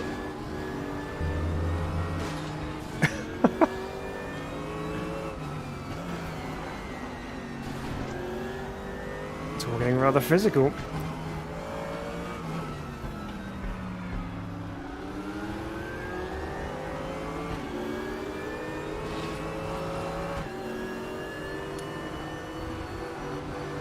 See if we can get that good run through the chicane once again and pick up one more spot before the end of this.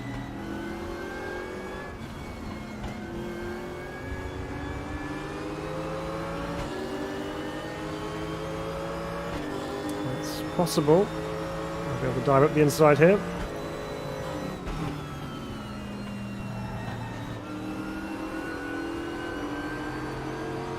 It's P16.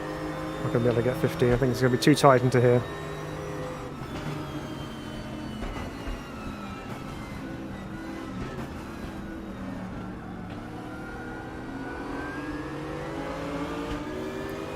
Oh, that was a good race. We actually made some progress on that one. it's all mostly clean as well, so it's a little bit of door banging at the end. So then, again, proof that GT3s do race quite nicely, even if we do get a bit sick of them every now and again. Okay, let's see, what else can we do? GT Masters 18, checked off, and next up.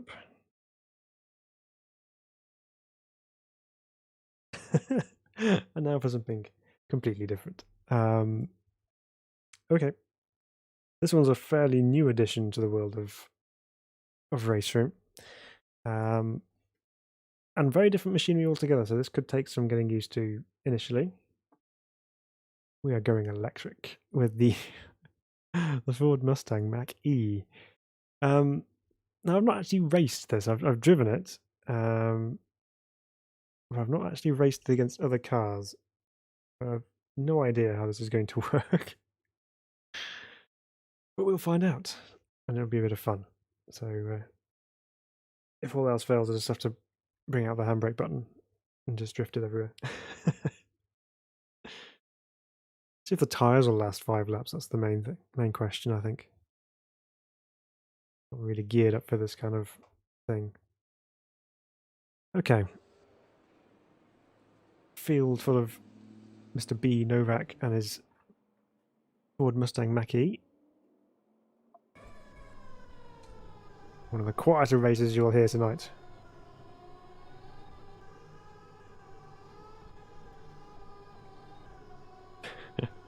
Probably should have put this back on standing start mode. So the Mach-E is a bit of a weird thing, isn't it, really? It's obviously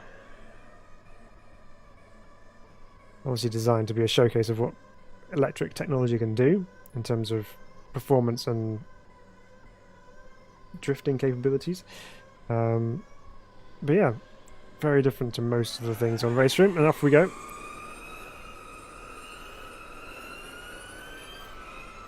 Now, braking distances in this car is they're quite long, so you have to be prepared for that.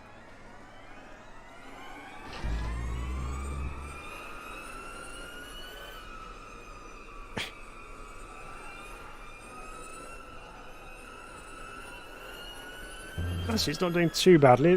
When we first drove it, it had a fair amount of understeer. And so far, not doing too badly. When it gets into the really high-pitched rev range, I suppose you can call it rev range. Sounds very, very odd. There's the understeer.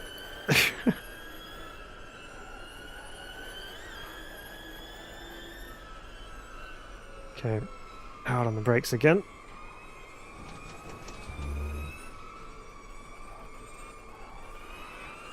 In fact, the question might even be, do we have enough battery to get to the end of this? Because it's currently wearing down at quite a rate. We've only got 84% left, we've only done part of the first lap.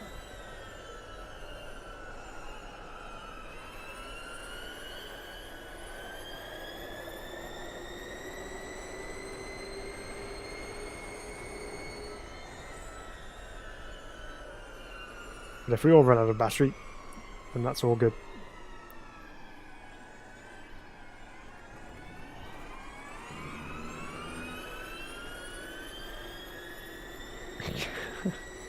I suppose it's not too bad if we're using 20% battery a lap. With 5 laps, we might just have enough. Oop, punch.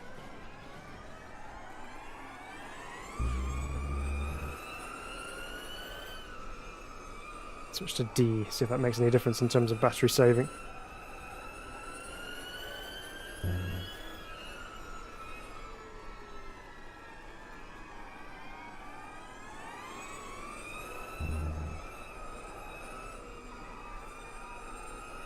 Just casually going around the outside. Ooh.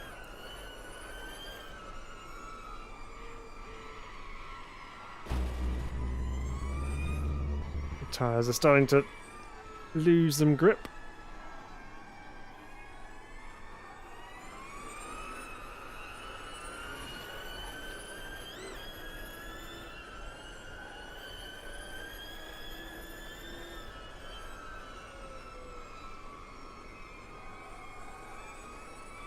Very quiet race, there's not much happening.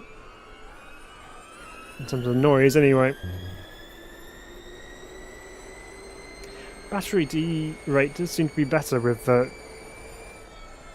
D drive mode.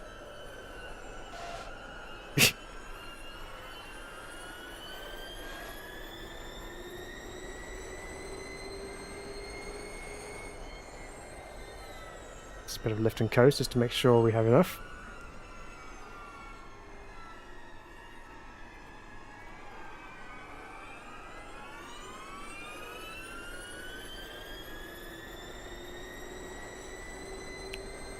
From watching it, so it's just ticked over to 60, just over the line, so should be enough.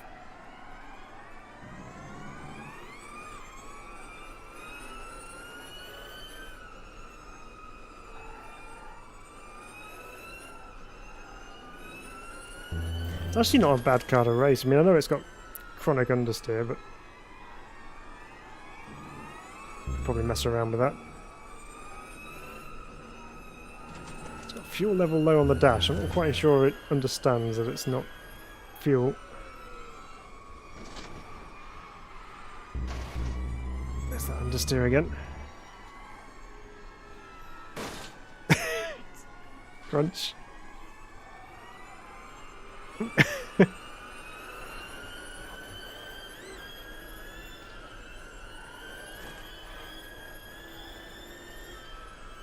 on the outside this time.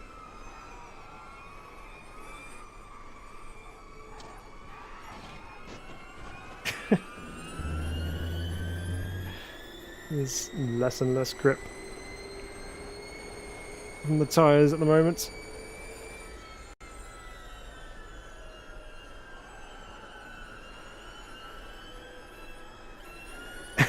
it's really starting to not turn.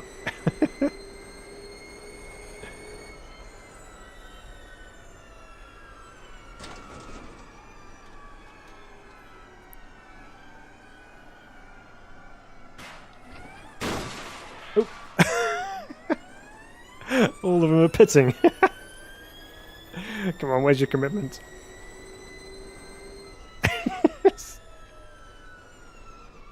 Right. Let's see if we can make it to the end.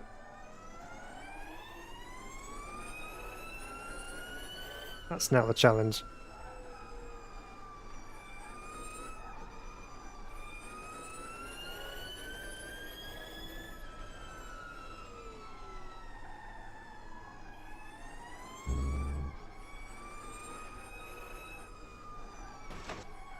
Not entirely sure how they're going to actually charge it up in time.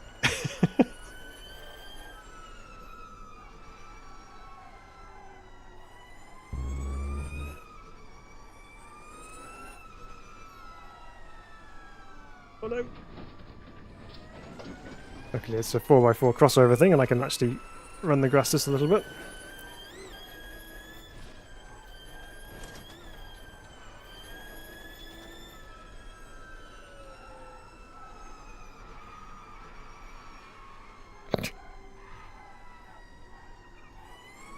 It's almost have to come to a standstill just to make sure we actually get it turned in.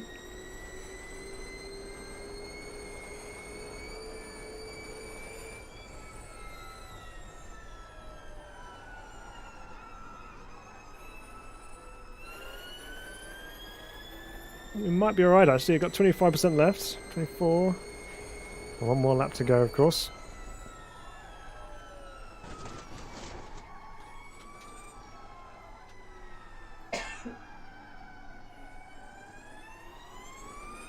If nothing else, we can coast over the line.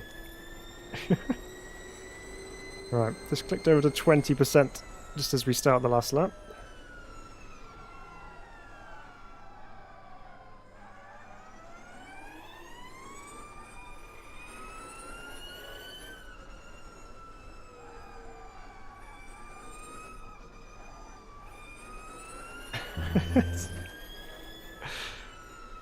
This is the nerve-wracking thing of racing electric cars, is do you actually have enough charge left before you run out? Kind of what makes Formula E a little bit exciting, is that you gotta manage your strategy for how you use your energy. But what doesn't usually happen in Formula E is everyone just pits at the same time because they've got half of their battery left.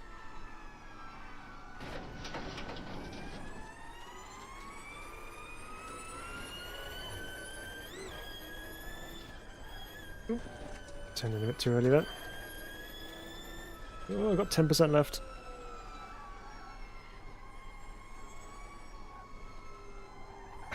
My right hand front tyre is turning yellow in the indicators, meaning I don't really have much left. Okay, gonna lift and coast here.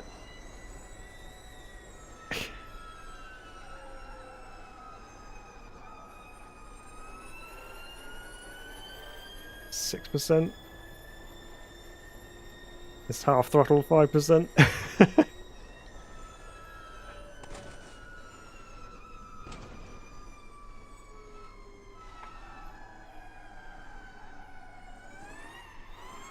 Then we floor it.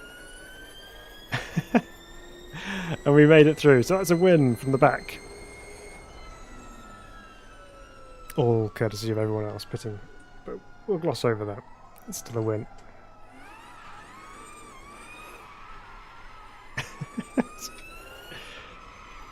It's a mad thing. Don't even think my handbrake is set up on it, so I can't even do any proper drifting with it, but it's just...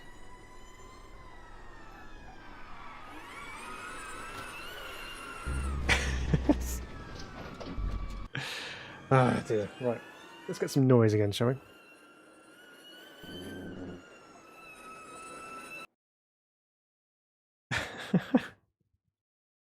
So there you go. You can even race from Mackie at Bilster Berg and have a sort of good race until everyone pits. Right. Next one up is...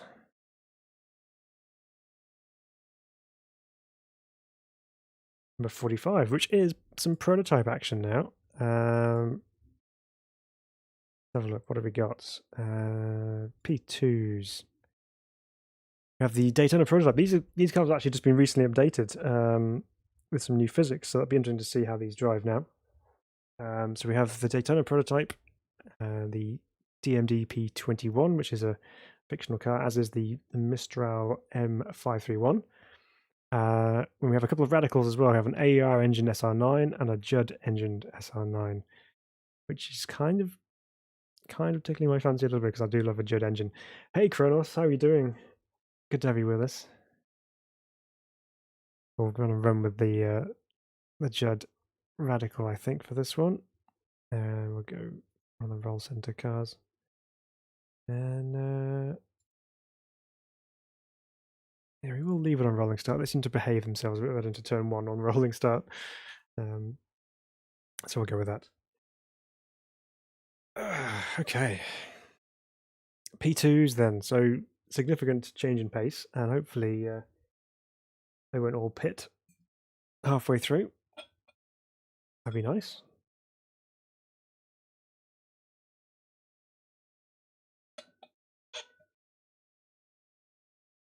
All right.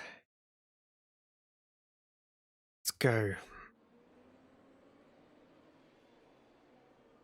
So although we're doing this in different cars and some of them have been easier than others, I'm still really enjoying the circuit. I know it's very unusual in terms of its layout and also being quite a narrow place. It's more geared towards track days and things really, and experiences of driving rather than racing. They do racing there, but it's proving quite fun anyway. Okay, so starting from P19 in the radical. Let's see how we get on with this one. So as I said, these cars have had an overhaul in terms of their physics. So we'll see how that goes. And all of a sudden we have heaps of downforce. Don't know why I'm steering. It's not even me controlling it. I can just not touch it at all. You see the car turning, you just feel like you got to do it yourself. Okay. Here we go then. From P19 on the grid.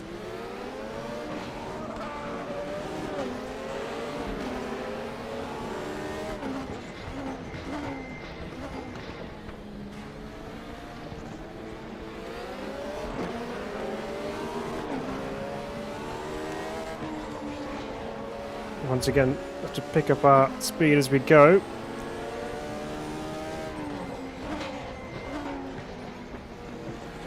This isn't a Judd V10, this is a Judd V8 by the sounds of things.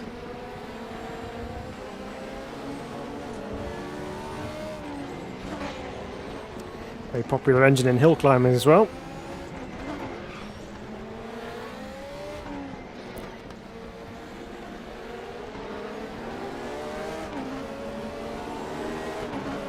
Okay, so the TC is kicking in a little bit. I'm going to just turn that down. That wasn't the TC's fault. Just waiting for the crunch. Okay. We'll continue. Unless the car is not feeling so good.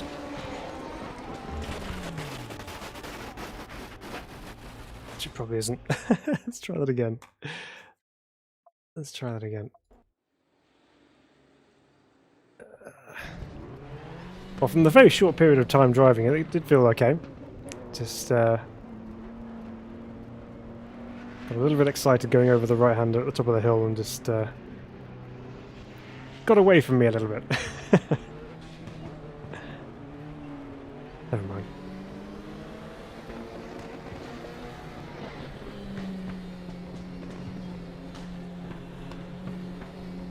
Back when sports prototypes were actually open-topped, before they started enclosing them all with roofs, obviously for safety purposes, which is very important. But here we go, let's try again.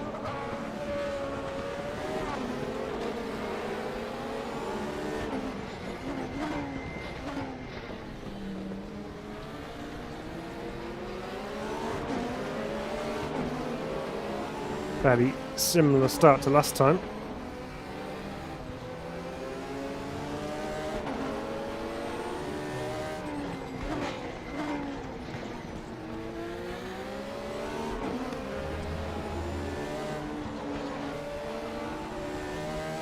Kind of fell for the trap of being, well, they're prototype cars, so they must have loads of downforce.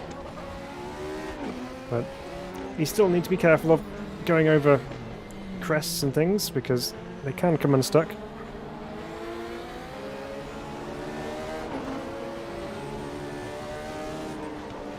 Nice and easy over here this time, that's better. Sounds good with the Judd V8.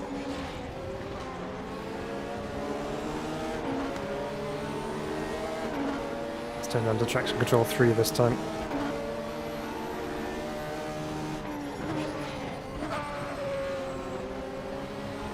Very raspy on the overrun when you downshift.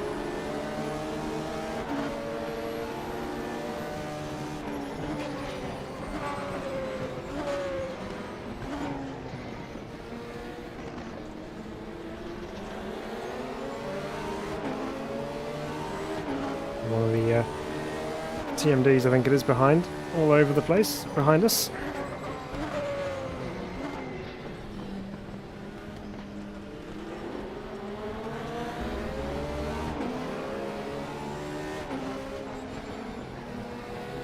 Ooh, we've got someone off somewhere. What was that all about?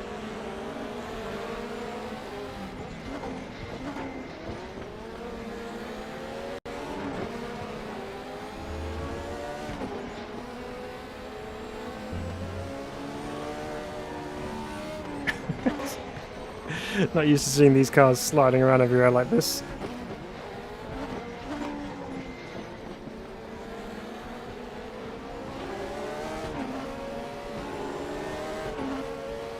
Just the nature of the circuit is unsettling them.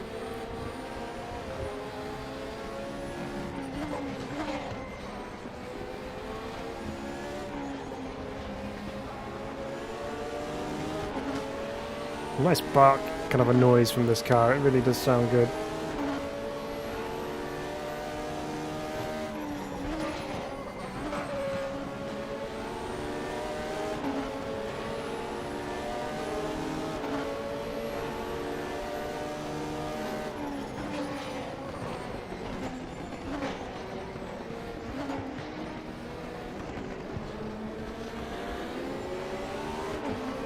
Okay. Well, we survived 2 laps now. Let's see if we can get ourselves a little closer to the back of the guy ahead.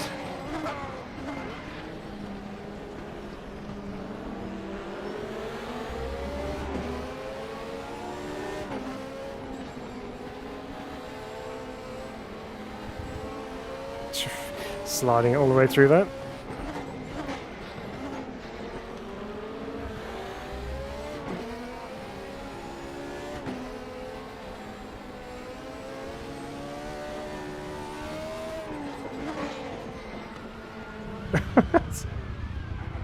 The sliding just continued to get worse and worse.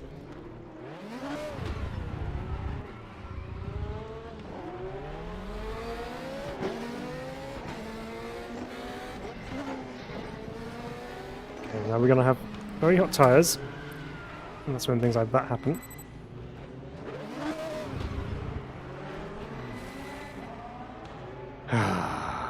Another race ended in the gravel trap. Okay, well, cars drive alright. I think they do move around quite a bit. Probably better suited to something like, I don't know, Silverstone or Spa or places where they would normally race rather than there, but okay, nevertheless. Let's move on. Okay, I reckon we do a couple more and see what we end up with. Done that one. This one.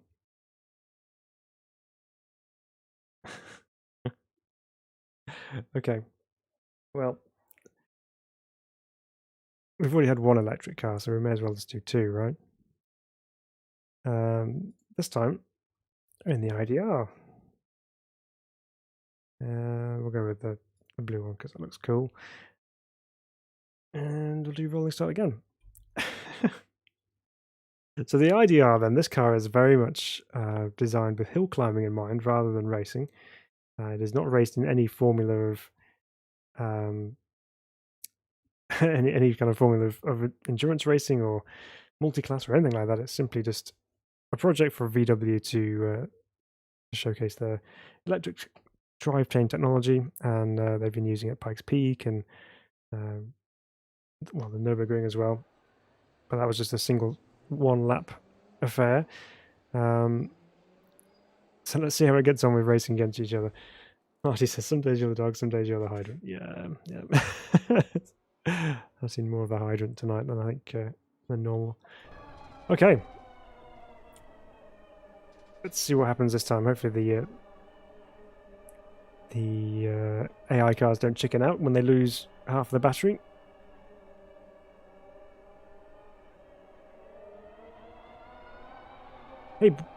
Hey Boudreaux, have I tried the Brno track? I have. It's good. I do like Brno. It flows lovely. It's quite wide as well, actually. But it's a good track. I enjoy driving that one. Reminds me of GTR2 days. Good fun. Right, so here we go. Starting from P15 in the ID.R. No gear changes required.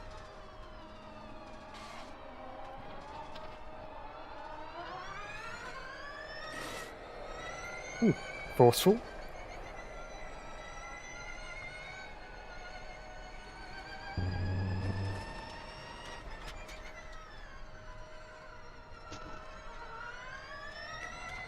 Obviously heaps of downforce from the body on this car.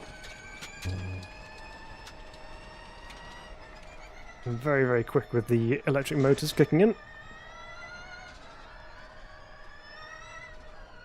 Or geared with acceleration in mind.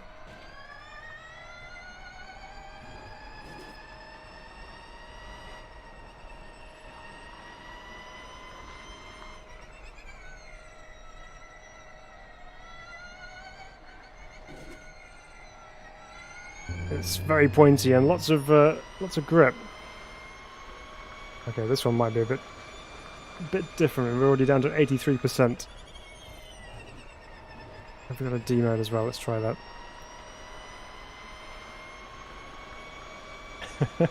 I think we might run out of juice on this one.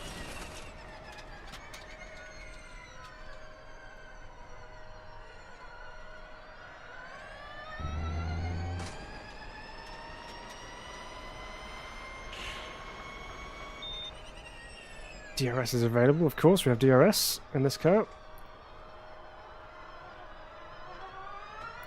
Can use it 3 times apparently.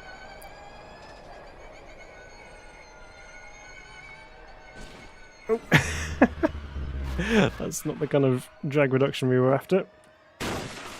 Just come at me, it's fine. And we're damaged. We weren't going to make it home anyway. Another one. Right. Delete that one off. What's next? Keeps going back to number 4. We've done number 4. Can't do it again. It's number 11. Ooh. Ooh. Okay. DTM 95 C-Class Mercedes. This is a car and a half. This one, I do love this one. What do we fancy livery-wise? I think I fancy a bit of dime. What do you reckon? We'll use a dime car. Is that Yard's home track, is it, Marty? Berno. Yeah, good track. Enjoyed racing WTCC cars around there in race 07. Yeah, it's always produces good racing, especially in motorbikes as well. The MotoGP's always got quite good races around there. It's good to have that back in RaceRoom as well, actually, because it's a fun circuit to have. And not many other sims have it as well, which is good. Good that we have it available in here. Right. It'll buff out, no worries. Yeah, it's fine. Okay. Plenty of other IDRs on the grid we could take parts from. Okay. Ooh, we're on rolling start again, aren't we? So, oh well. We'll just wait our turn and we'll go from there. Now this car is really fun to drive. I do love this thing. It's quite quick, but needs a bit of driving as well. So with the history of how we've been going this evening, who knows what's going to happen next. But nevertheless, it should be a good laugh. Right. Makes a great noise as well, the V6.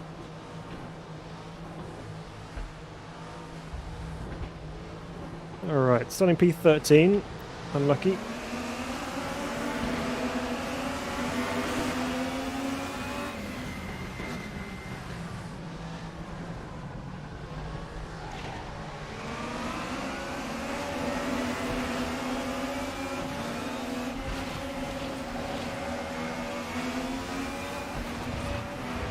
Hello. So we're getting a bit feisty behind.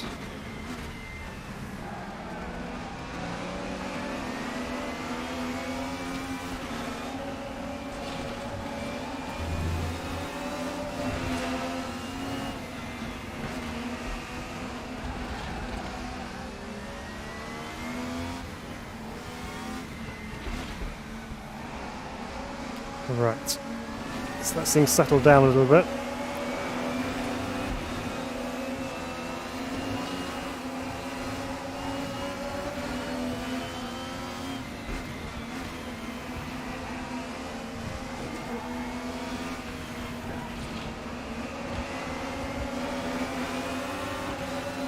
Okay, we're up and running. Let's turn some traction control off. And let's see if we can go forwards.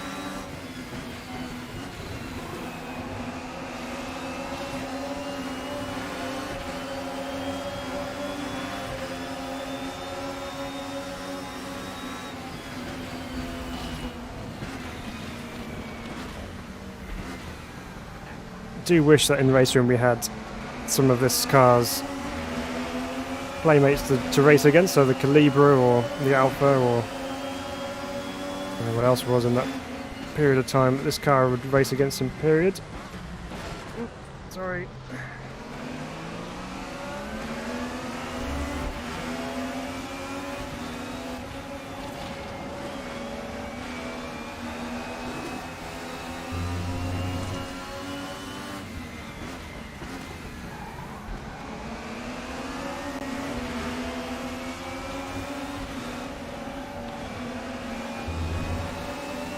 So much grip in this thing.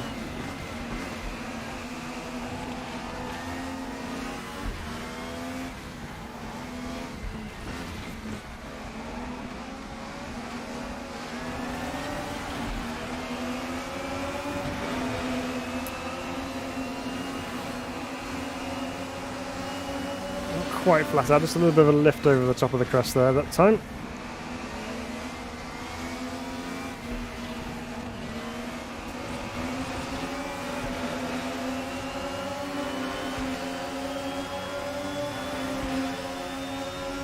It's all very static, we're still in P14. But at least we got ourselves back in touch with these cars ahead.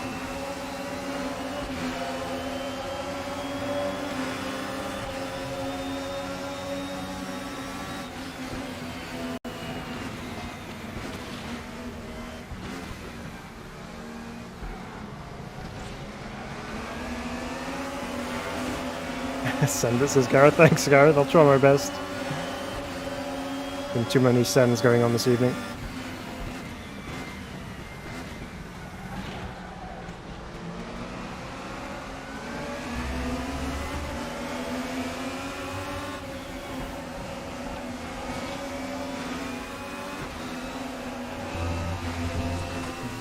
Taking liberties with the track limits. Ooh, hello.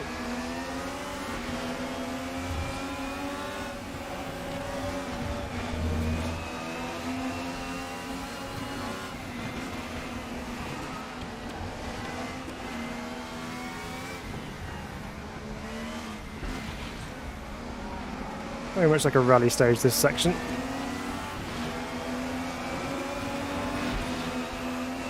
Come on, let's get close to them.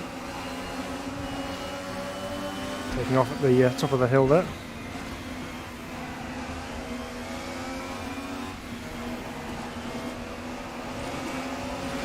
That's the run. That's the run we wanted.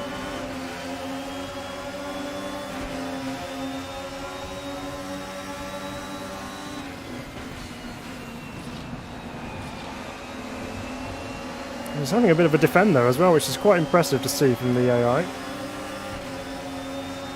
wasn't going to let me just cruise past him.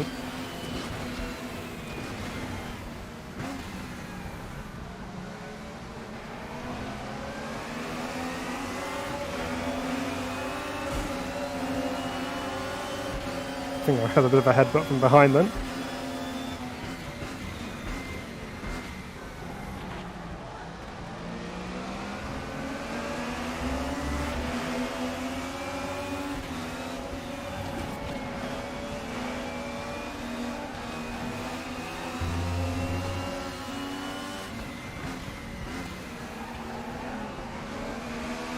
You got a bit of a wobble then. Might be able to capitalise there.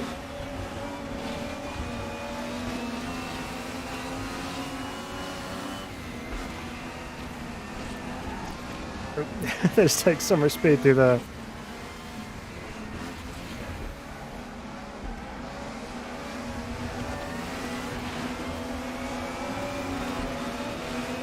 Okay, this time flat out over the top.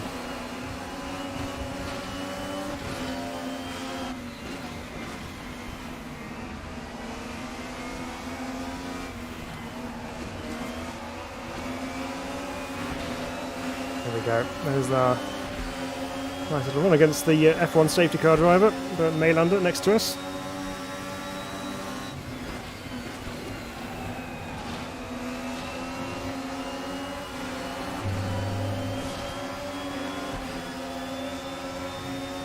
Kurt team ahead.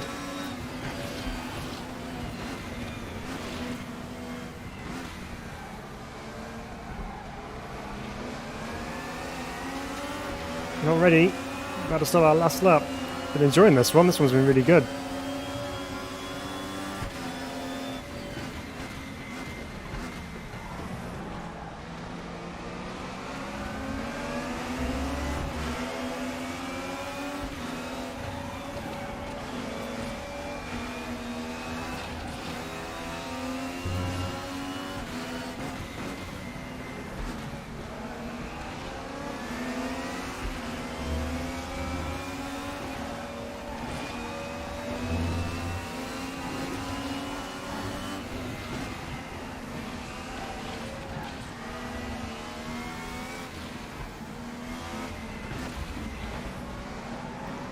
All over him.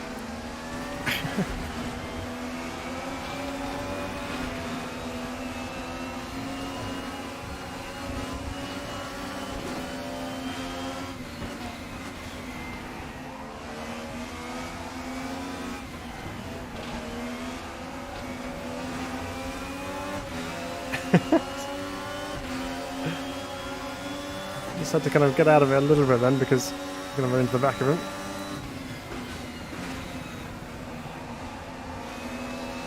I just about opened the gap.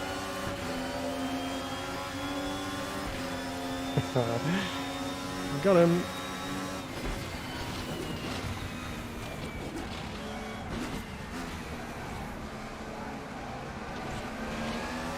Oh, I finally nailed that last sector.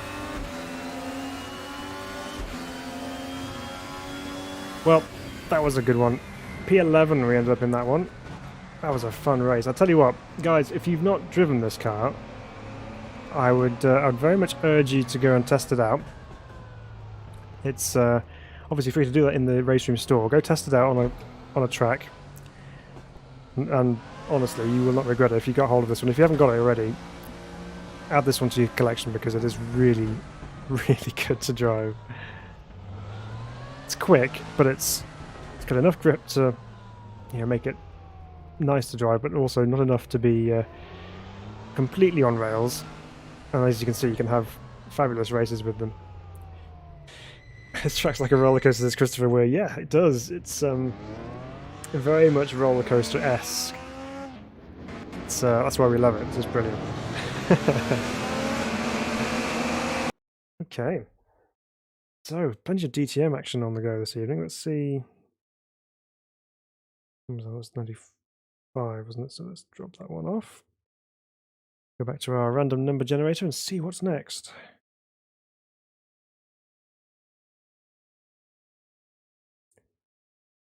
Before we've not had that, it is some cars which aren't really used very much. There was quite a big thing about them when they came out, but not really seen much of them being used online. It's the GT2 class cars.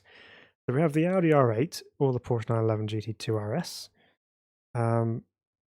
These cars were kind of brought in to kind of bridge the gap for people who had the money to go motor racing but didn't want to do GT3s. And it's kind of more geared towards gentleman drivers. So you have an element of standardization, but also usability. So like a GT4 car, but with more power. And these were supposed to be quicker in a straight line than a GT3 car, but not quite as quick through the corners from having less aero. So GT2 is not a massive class, even in real world, I don't think. But we have them in RaceRoom, so why not put them to some kind of use here? So we'll use the Swedish flag livery here, and we'll go again. So yeah, I mean, it's a bit of an odd class, GT2. It's, yeah, I don't know. I don't even know how to describe it properly. It's just a bit of a filler class, I guess, it seems like. But hey, if it gives people the opportunity to go motor racing and we get to see cars like this on track, then okay, fair enough. It's all good. So yeah, okay, let's go. Let's see what they're like around Bilster Berg. Now, these cars are a little bit more leery to drive than GT3, so I'm expecting them to be kind of sliding everywhere.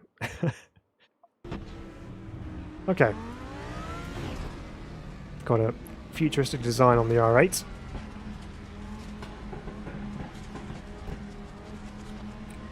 There's Audi versus Porsche.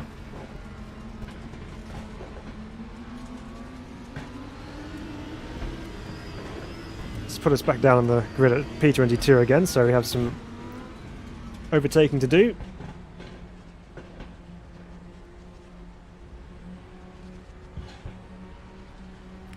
Okay, I'm coming up to the line now. Lots of popping and banging going on, excuse me.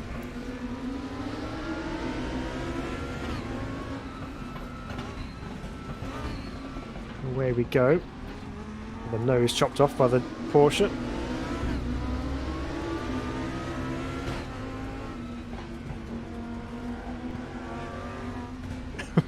Calm down. Well, that bothers me too much. I'll have your position, no problem. As R8's having a bit of a moment too.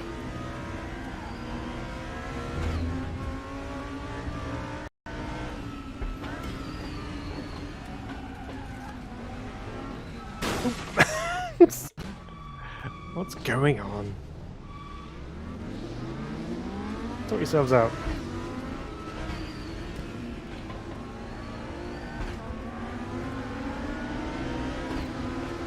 Right, now we're back up to speed again. Let's just turn traction control down a little bit.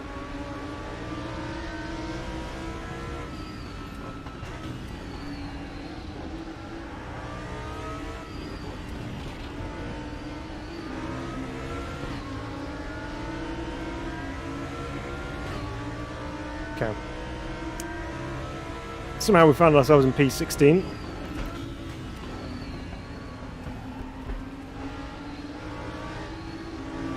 There's that understeer which seems to kick in with these cars.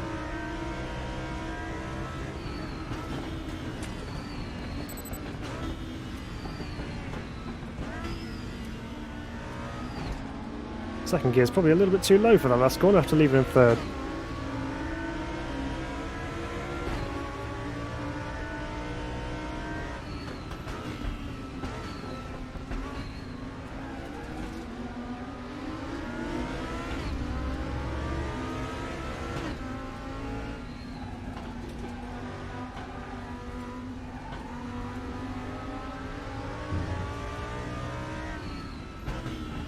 Can we gain an advantage from these two fighting in front of us here? Let's see.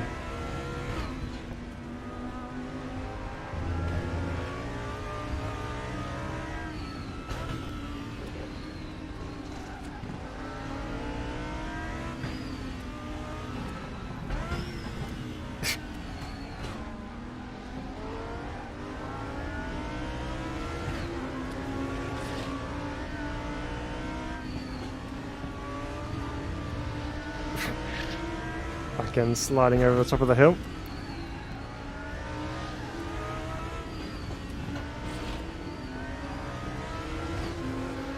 Okay, now we have the run. Let's see what we can do here. We've got Audi run in front of us now.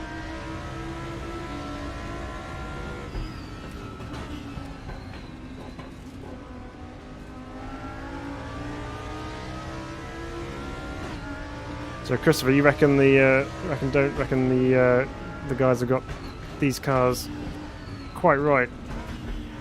I don't know. They feel okay. I think it's just a different experience. I think they're not meant to have the same amount of grip that GT3 have. A bit more road-based, sort of. But yeah, it feels okay through the wheel and things. Everything's not too bad.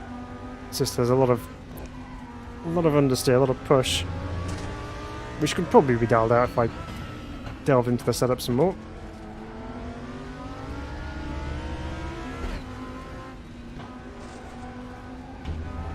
Yeah, it just runs straight on.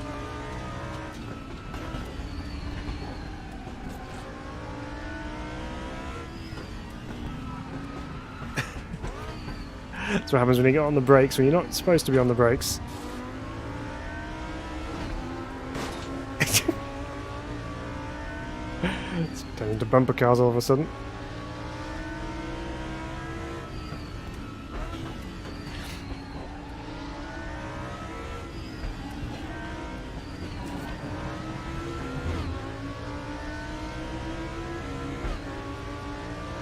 So we're sitting in P15.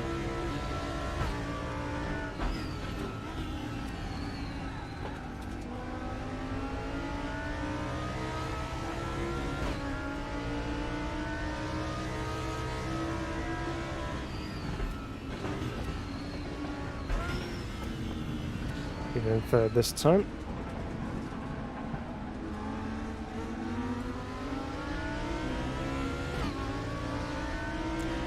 so it feels different, not as planted as in, say, ATC. Yeah, ATC are obviously GT3 cars as well, so they will feel a bit more planted than these GT2 cars, but it seems not like trail braking. They don't like sausage curves, that's one thing. I tend to trail brake quite a bit, so let's try and pay more attention to that. Yeah, it seems to go in okay. It's more when it's off throttle, which is where the understeer kicks in, when you're just kind of almost coasting through a corner and just waiting for the front end to stick, and it just doesn't.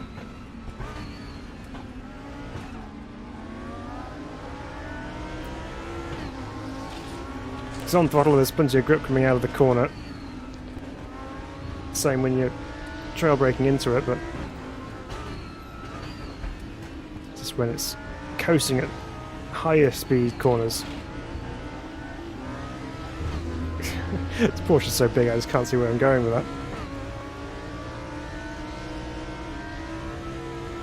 It's fine. It's okay. They are different. They are different to drive than GT3 for sure.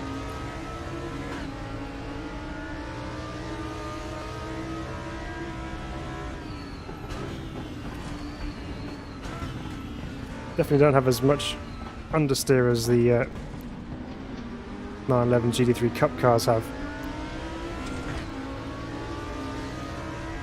They definitely needed a special type of driving technique to make those things work.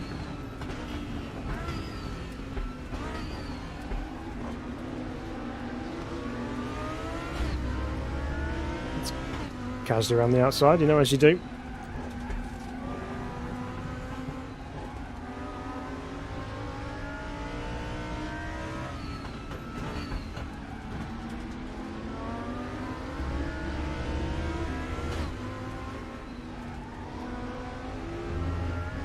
The wing has its own postcode, yeah. Whoop. Caught it. Oop. Audi had a moment as well.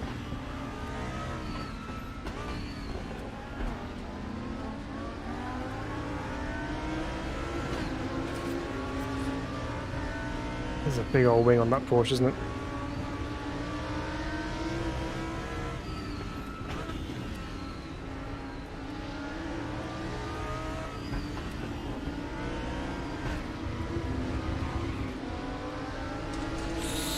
Thank goodness for traction control. It saved us.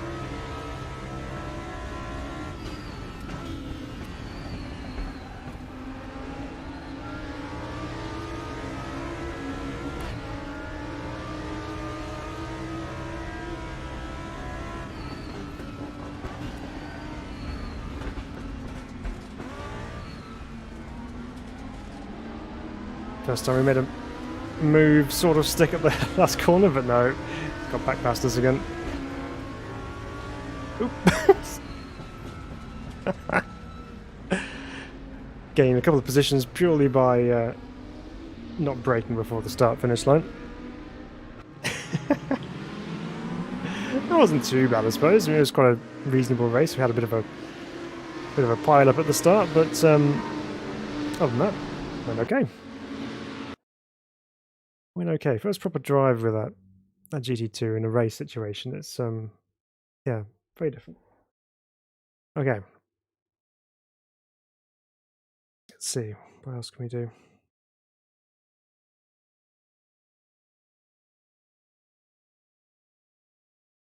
I did that one. So many numbers to choose from. It always brings out the same one. No, I've had that one. Give me something new.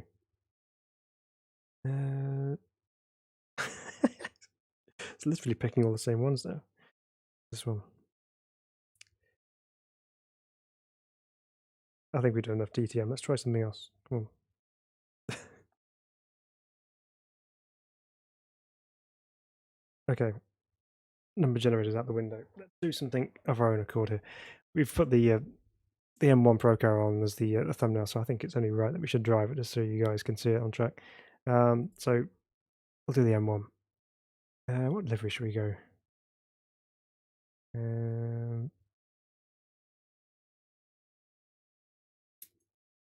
So many cool liveries to choose from.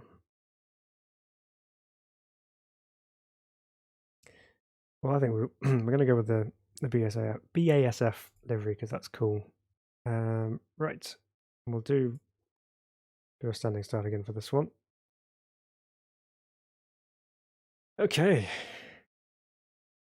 we'll make this one the last one I think tonight. We've given our all to Bilster Berg this evening. We've been trying various different cars, and some of them work better than others, I must admit. But some surprises in there as well. Actually, some really nice races in some of these cars. But let's see what we can do with the big BMW M1.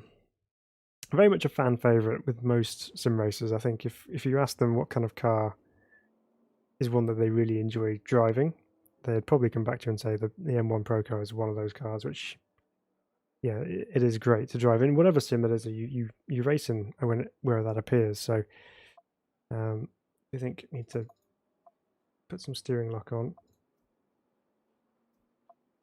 with this one. Okay, starting P12 this time around. And H-pattern gearbox is back. Count the misshifts. Here we go.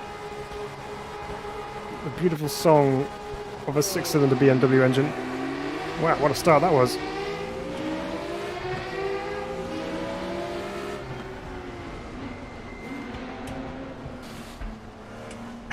The aggressive AI at turn 1.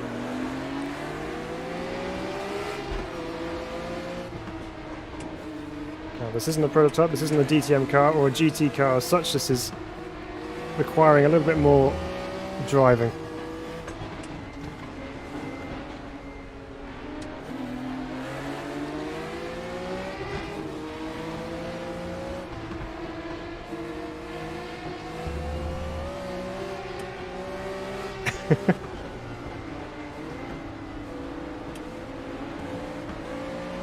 Ooh, someone going around the outside of us there.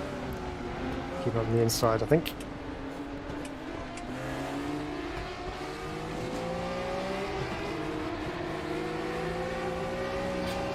Oh dear, the thing's bouncing around all over the place. Sliding around at the top of the hill.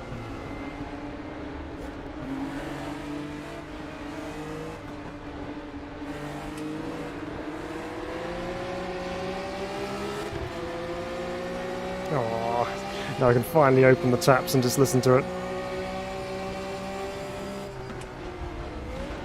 Ooh, hello.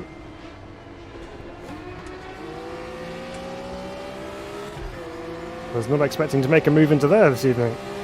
Not like that. Suddenly we find ourselves in P5. Ooh. Off the brake.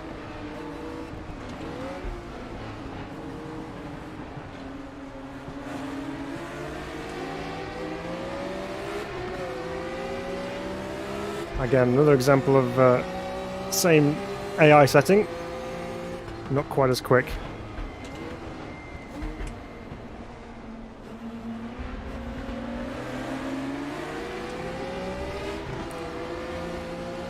Either that or we're just an absolute monster in M1 Procars, which I very much doubt.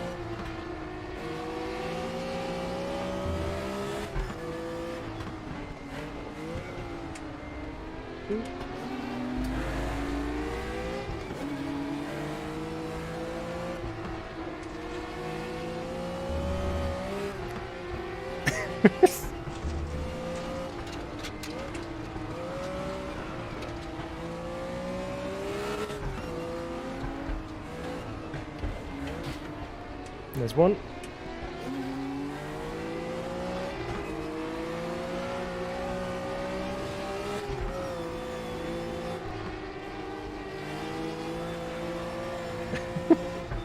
Just balancing through there.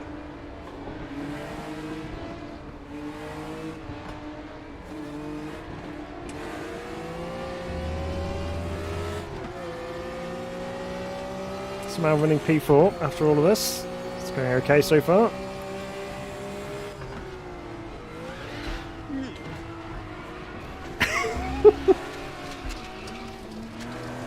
Oh, we saved it. Despite my own commentator's curse there.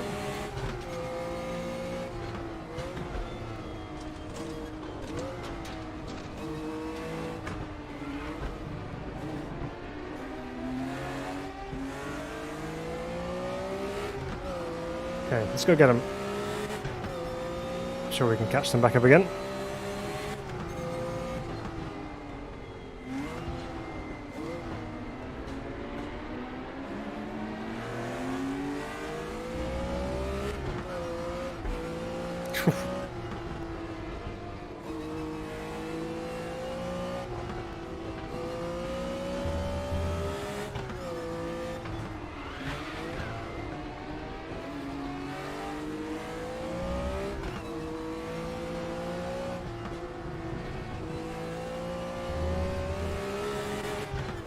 It takes some driving around here. It really does.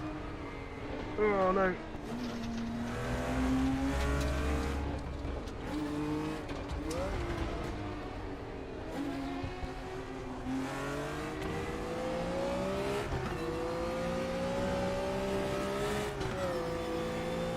Okay, a little lift.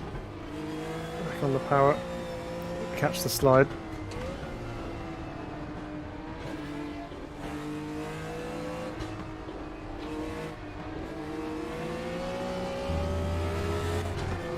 Okay, we're gaining on them again.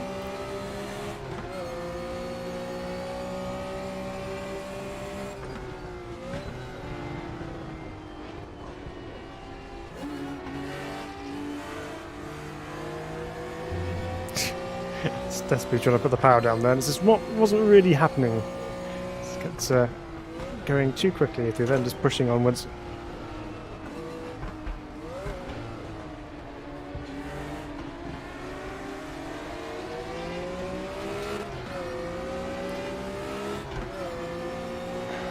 I love this car. It's so good.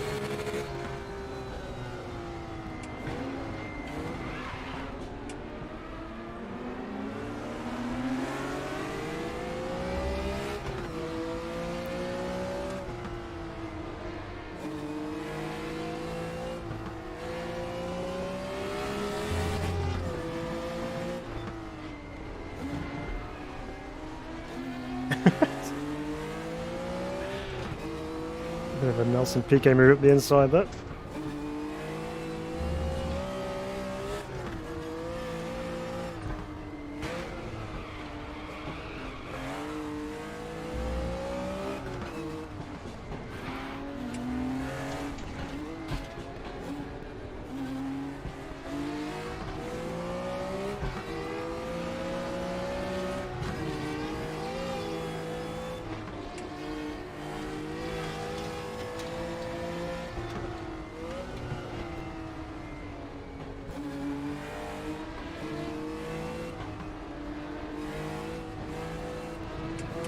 I don't think anyone could possibly get bored of driving these things.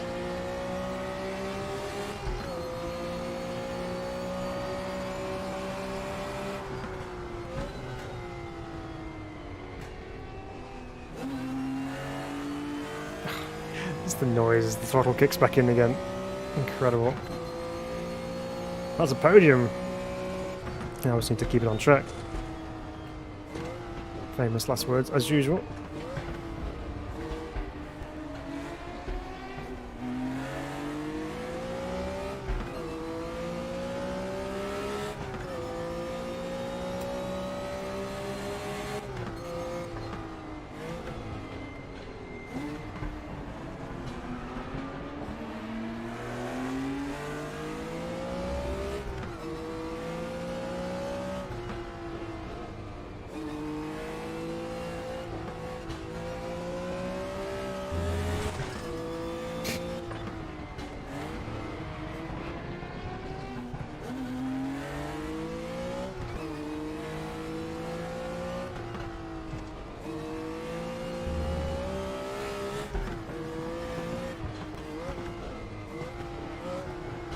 This is fighting me the whole way around now.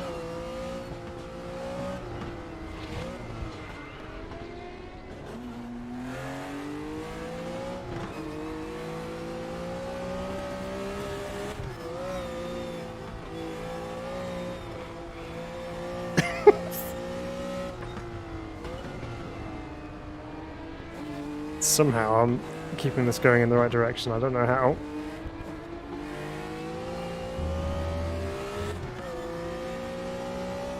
Come on, we can do this. We can get this podium to the last lap. Let's end strong.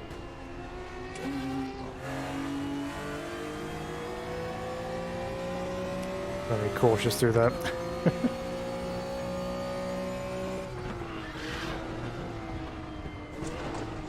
Just over made up for it into the last bit. That wasn't an overzealous bid to get second, I promise.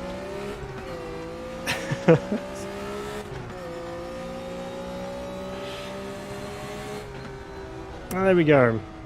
A nice podium to finish in the M1 Procar. What a machine this thing is. Really is fantastic. It's just, if nothing else, it's just for the noise. It's just amazing.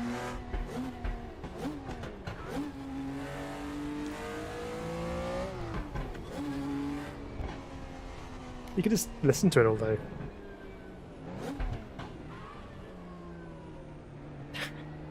Well, there we go. So, that is pretty much us done for this evening. It's been fun to drive the Bilster Berg circuit in RaceRoom in a variety of different machinery, both internal combustion and electric motored. But I really like that circuit. I think it's obviously great fun to drive because of its nature.